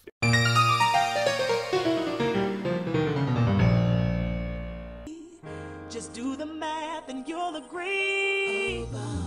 Did a job that no one could. Made the tough decisions like he said he would, and did so much good. This re-election, let's continue in a forward direction. I'm voting for OBAMA. kon wax nañ leen ko ci bopp xabaar yi Amérique léegi woote na ba noppi Barack Obama gagné na ni ko ñu bari séenoo woon xaj na sax ay nitam ñi ànd ak moom te nekkuñu woon ci biir campagne bi ñu ci bari ragaloon nañ lool ne mbir mi mën naa bañ a sotti waaye ku amoon seetlu xam ne itam Barack Obama moo jekki woon Mitt Romney bu baax a baax léegi kon Barack Obama gagné na fi mu nekk nii li ñuy wax collège électoral bi nga xam ne mi ngi ci soxla woon 200 ak juróom-ñaar fukk am na ci 300 ak ñett te Florida ñëwagul des na 2 fukk ak juróom-ñeent la Florida am na ñuy wax ñu bari ne Barack Obama moo ko nar a gagné jiitu na bu baax a baax Mitt Romney waxees na ne sax campagne yu Romney nangu nañ ne Barack Obama moo nar a gagné foofu kon lu mu bon dana ci am 300 ak fanweer ak ñaar loolu moom leer na bu baax a baax li nga xam ne mooy Sénat bi itam di démocrate yi nga xam ne ñoom ñoo fa jiitu woon ba léegi ñoo fa jiitu ñoom ñoo raw yokkule nañu sax ndaxte am na ñaari indépendant yoo xam ne ñoom la ñu war a àndal si ci li ñuy wax caucus ñooy bokk fu ñuy nekk ñoom ak waa kër Obama muy démocrate yi li nga xam ne itam mooy chambre des représentants bi kooku ba tey républicains yi ñoom ñoo fa gën a bari waaye la ñu fa rawee woon wàññiku na ñoom itam kon li ñu mën a jàpp mooy réew mi ci fànn yu baree bari ba mu des mbiru gouverneur yi dañu woon gannaaw ñi nga xam ne ñoom ñooy républicains yi ñu bari nag ñu ngi naan lu tax Barack Obama ni koom-koom mi méttee woon ak bi mu faloo ba léegi liggéey bi wàññiku ak loolu yëpp ñëwandoo lu tax moom mu yegg fii mën a faluwaat ndaxte ci jamonoy Roosevelt ba léegi loolu mësula am képp koo xam ne mas ngaa jiite réew mi te ñi nga xam ne ñoo fi wutub liggéey téeméer bu nekk mu am lu ëpp juróom-ñaar yoo xam ne amuñu liggéey boo dellusee bëgg a faluwaat dañu lay daaneel loolu moo daaneeloon Carter am na ñu bari ñoo xam ne ay président lañu ci jamonoy Roosevelt ci 36 ba léegi moo leen daaneel Barack Obama nag nu mu def ba dellu si waat loolu la ñu bari di laajte liñ ci mën a jàpp ci tënk ci gëstu mooy li ci gën a am fayda du ci Barack Obama du ci partem ci parti républicain bi la parti républicain bi ci boppam moo bokk xeetoo noo xam ne moom nit ñu weex ñi nga xam ne ñi ngi nekk ay mag ba noppi nekk ay góor ñi ci gën a bari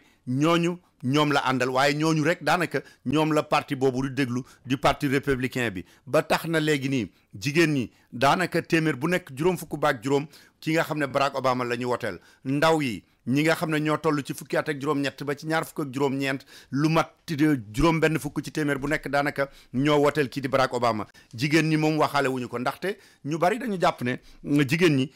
nga xam ne ñooy parti républicain yi ak ñi nga xam ne ñoo leen jiite rawatina Tea Party yi nekk ci seen biir waxu jigéen ñi la ñu gën a contre daanaka ndax dem nañ sax ba ñu dégg ci ay sénateurs yoo xam ne ay candidat la ñu woon ba ñu ne jigéen ñi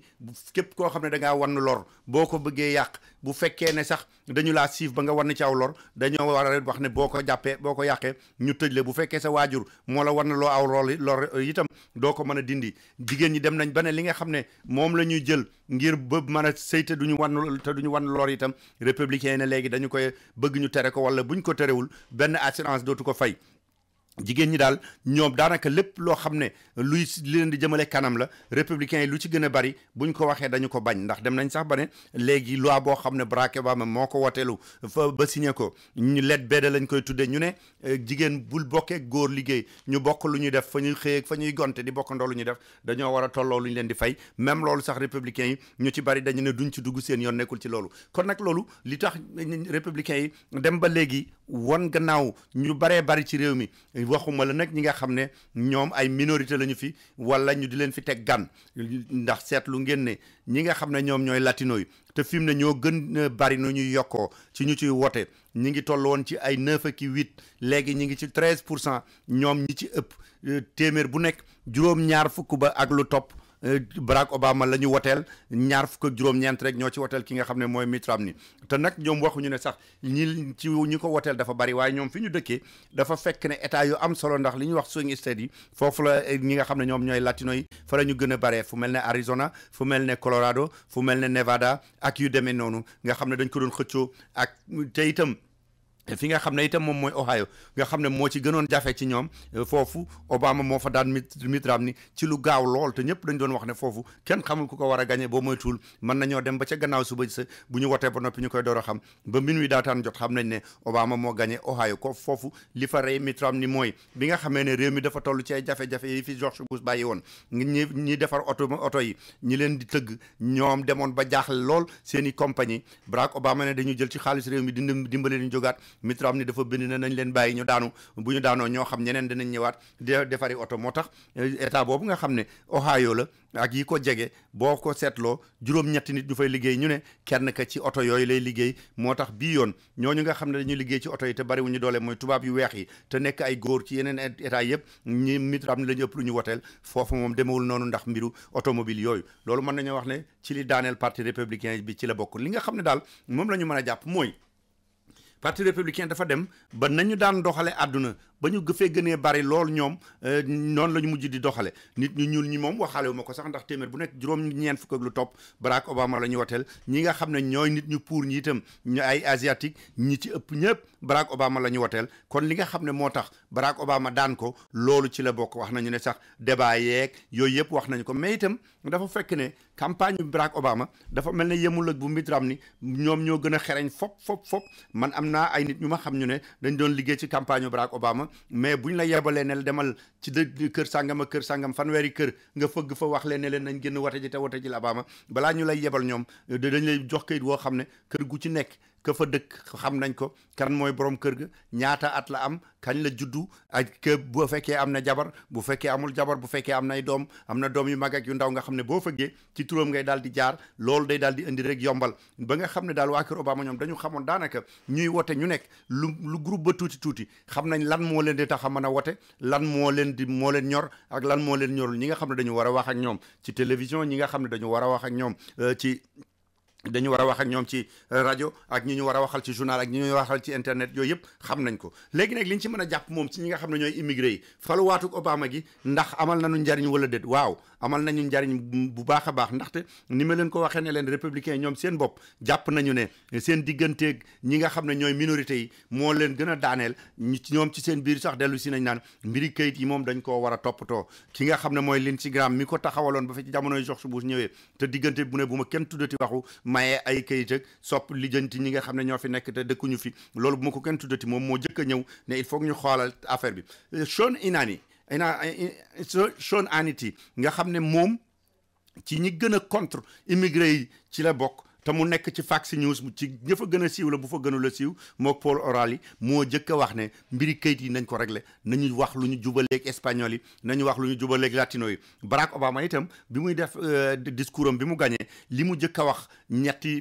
soxla yi mu wax ne ñoo ko gën a ñor mbiru fiscal cliff bi ba affaire MPEG yooyu ñu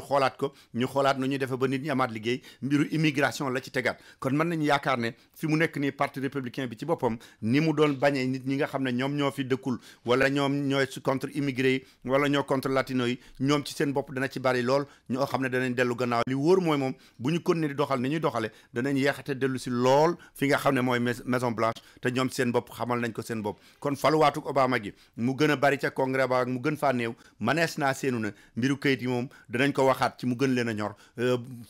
fop ni mu leen ñore woon ci li nga xam ne moo weesu lii daal lañ leen bëggoon tënkal ci lu jëm ci élection Amérique yi ñu door leen a bàyyi nag ngeen yeggale des ci programme bi waaw bokk yi kon damaa bëggoon balaa ñuy dellu si jeexale li jëm ci mbiru tàggat yaram ñu jot li leen yëgle yi door a ñëw ak Alaaji Malick Ndiaye ak Khadim Samb bu fekkee mën nañoo jot Khadim Samb li nga xam ne moom la ñuy jëkk a def mooy yëgle boo xam ne mi ngi jóge ci Alaaji Cheikh Mboup ñu bàyyi leen ak moom auzu billahi mina shaytaani rajim bismillahi rahmaani rahim asalaamaaleykum mbokki jullit yi seen xarit seen soppe Alaaji Cheikh Mboup murid saadix waxoon naa leen damay dem Sénégal doon saraxale gi sama soxna soosu wàññi ko woon maa ngi leen di sant leen gërëm ci taxaw bi yëpp ak téléphone yi ak yitte yëpp daal maa ngi si gërëm léegi nag maa ñëwaat na Amérique maa ngi nii incha allah fas naa yéene ànd ak yéen eggale suñu cant gi ñu war na def le 13 novembre daje talaata fii ma ko doon defee rek ci salle bi nga xam ne mi ngi jàkkaarloog restaurant Baobab foofu laa koy defee maa ngi ci woo jurit yi góor yi jigéen yi xar ya soppe yow la bàyyiwuma kenn jërë ngeen def kon incha allahu rabbi le 13 lay doon la entre de minuit ba 4 heures du matin jërë ngeen jëf salaamaaleykum wa rahmatullah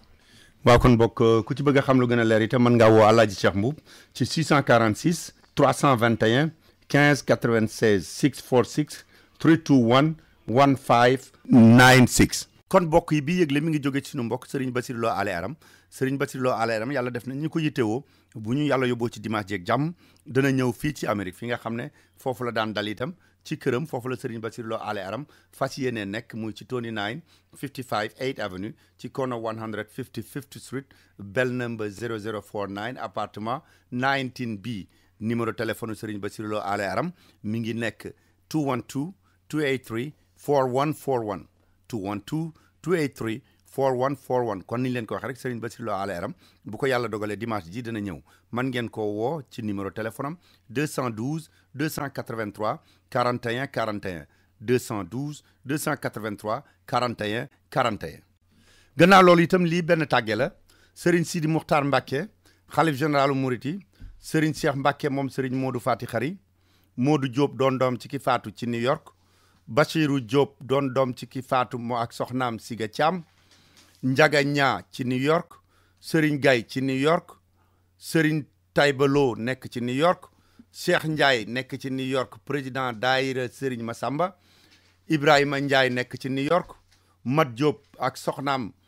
Maam Anta Seck ñu nekk ci New York Cheikh Cissé nekk ci New York Cheikh Diakhaté nekk ci New York Lat Gueye nekk ci New York Laay Mbaw nekk ci New York Habib Diom nekk ci New York Cheikh Soumaré mu nekk ca Cincinnati Dame Ndiaye nekk ca Cincinnati Maam Asta Mbacké nekk ca Cincinnati ak bokk yi ak xarit yi ñooy am naqar actrice di leen tàggee seen taalibe seen yaay seen goro soxna Jobbe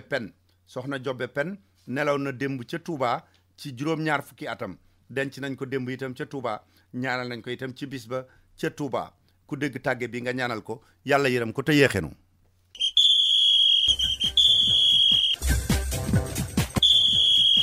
kon nag bokk yi ñu daal di ñëw ak kii di El Hadj Malick Ndiaye ci lu jëm ci wàllu sport bi jot nañ ko ci ngoon waxtaan ak moom El Hadj Malick Ndiaye maa ngi lay nuyu. ñu ngi lay fay bu baax Dame Babou. El Hadj Malick Ndiaye seen ministre bu bees bi kon ñëw na léegi toog na ci wàllu tàggat yaram waaye moom jamono bi mu toogee taxul mu dal lool de bari na ay coow lool ci mbiru football beeg judo bi. Dame coow li kay ñu ne kur fu mu toll ci wàllu tàggat yaram rawatina ci wàllu judo bi nga xam ne nag te judo bi moom ñoomi neen la parce que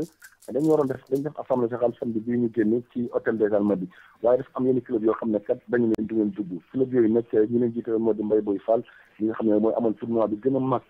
ci Sénégal ci Afrique de l'Ouest wala ci Afrique sax at bu nekk la koy amal Mbaye Boy Fall moo ñëwoon ak ay gàngoor ñu ne ko doo dugg ñu fekk fan ay takk-der yu bëree yoo xam ne Alaaji Moussa Diamono indi woon cross nag bañ ñëwee ak waa ministère nekkat lii fi xew mënuñ ci def assemblée générale ndaxte kat boo defoon ndànk fitna mën a ci lañu ci réew li ci xew doy waar nag ban doo xam ne loolu sax Alaaji Moussa Dia def na réunion ba tamit fal ñi nga xam ne comité directeur boo xam ne ministère moo koy validé loolu nag ñu jàpp ne am na xibaar yu wóor te wér wax ne kat boo defoon ndànk judo maanaam CNP structure d'exception moo fi am ndaxte kat fédération ñu fal bi ko fal dafa jaarul ci yoon ba tax boo defoon ndànk sax maanaam dañ fa def benn structure d'exception wala football bi tamit ci dossier boo xam ne bu tàng jër buy xaal Mbagnick Ndiaye ndaxte xiiro ngaay bi am na ba léegi ci diggante ministère des sports ak fédération sénégalaise de football parce que mu ngi fay toll bëgg mooy fédération bi dem fédération bi ñu dem tey di ëllëg li ñuy xaar rek moom mooy seen mandat jeex ñu mën a dem buñ ko def la duñ taxaw jaamoor la bu baax baax ak ministère bi ñu dénk wàllu tàggat yaram leneen loo xam te muy xaar Mbagnick Ndiaye bokk na ci wàllu ñàkk koppar gi fës ci wàllu tàggat yaram ndaxte gis nañ fédération yu bëri pour ñu dem dañu am ay jafe-jafe yu tar a tar ndax ñàkk koppar bi nga xam ne am na ci biir fédération yi. waaw ci jamono boobu nag Mbagnick Ndiaye de borom ki nga xam ne mooy kilifaam moom di premier ministre bi Abdoul Mbaye nee na fédération football bi daal mënula wéy di jiite yëf yi. moom kay loolu la xam ne ci benn conférence de presse bi ñu doon amal nag àllarba bi ñu génn ci Ndakaaru wax ne nag moom Augustin Senghor moo ko waxoon ci boppam ne kat moom mooy problème ndaxte moo am ay jafe-jafe diggante nag nga xam ne moom moo nekk nag waa CAF rawatina Issa Hayatou ba moo tax arbitre bi di sàcc Sénégal nee na nag moom comme Augustin wax na ko loolu te tamit gis na ne moom Sénégal am na ay joueurs yu baax saa yi ñëwee duñ ko entraîné dem ndax nekk problème mën a jiman nen loolu la gën a gis problème mu njiit moo tax sport sénégalais am ay jafe-jafe waaye loolu nag mu wax fédéraux yi ne loolu mu wax moom moom la engagé waaye ñoom duñ dem tey duñ dem ëllëg dañ taxaw jaamarloo ko moom ba mu saf sàpp ba nag wanante xam fu nu golo xam boo sa doomam ñoom que liñ bëgg moom mooy àggale seen mandat bu fekkee ne wax sorti wóolu nañ ñu àggale buñ ko bu leen wóolu nag maanaam ñu jox keneen mandat waaye ñoom xeexaat yi ñu dem tey ba ñu dem fi nga xam ne moo nekk ëllëg dañu taxaw rek jaamarloo ñoom ba mu saf sàpp bu ko defee rek ku nekk loo am danaa di koy jël. waaw seen jàmmaarloo de xam naa njàmbaar googu war nañ ko jëmale ci luy defar équipe nationale bi match bi ñu war a def ak Niger sax tuuti du am. waaye mujj na am ndaxte suñu justesse ci diggante ministère ak fédération bi gannaaw bi amalee ndaje nag àllarba talaata bii ñu génn ci ministère des sports muy nekk Augustin Senghor bu fédération Amadou Kane ak tamit Victor Cissé ak Mayacine Mar ñu ndaje wax nag ci technicien ministère des sports yi waxtaan ba jubóo ci kàddu match bi nag li ci gën a doy war affaire yi koppar moo taxoon ñu financé ko ndaxte daam baax nañu leeral ko mbokk déglukat African Times yi football bi saa ay match international dépend souveraineté yi ñi nga xam ne moo ci gën a mag muy déplacement lion ak prime état bi ko jël en charge waaye fédération mooy tànn ne kii lañ football moo tax ñoom ñaar kii mënul dem bàyyi sa morom koppar yooyu nag ñoo ut am nañ ci daanaka kenn wàll bi ndaxte nag lu ci bëri ñu ko jëlee ci nag ñu waroon fay jour yi diggante Sénégal ak Côte d'Ivoire su fekkee woon ne Sénégal gagné na donc match boobu sauvé nañ ko waaye match boobu nag dina am Demba Ba du ci bokk Idrissa Gana Gueye du ci bokk ndaxte kat ñoom day am ay tolof seen wàllu wér-gu-yaram ba duñu mën a bokk ci match boobu mu nekk match bu doy waar ndaxte kat match boo xam ne gën a ñaaxaar xale yi dañ leen ko ñaan ci waxtu boo xam ne kat Sénégal jour fi ñu toll nii maanaam seen xel dafa seen moral dafa wàcc ginnaaw ñu dal fii na fukki fan ak ñett ci weeru octobre bi ñu génn suñu diggante ak Côte d'Ivoire. waaw Elhadj ñu jeexale ci mbiri bëre xam nga ne Luc Nicolaï moom mi ngi ci ay loxo fi mu nekk nii ba ñu waroon ko àtte waaye dafa mel ne ñi mu séqal mbiri ñu ci bari ñëw nañ jàppale si ko.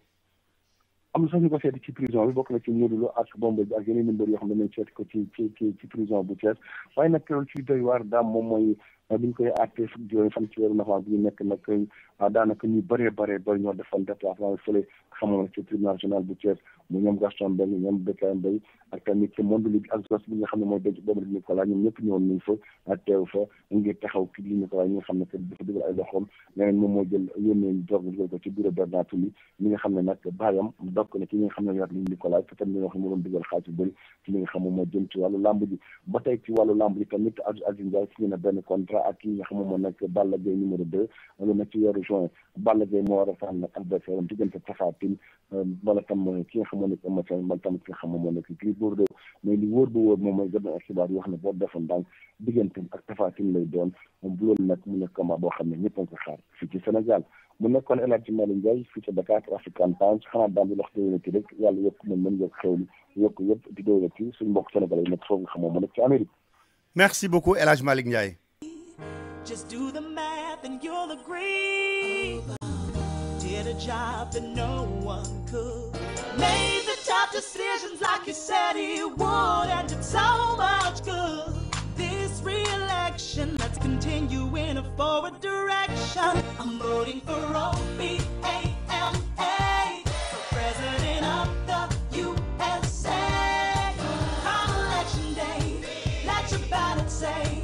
OBAMA, take us forward. I'm voting for OBAMA for president of the USA. On election day, let your ballot say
what you gotta say.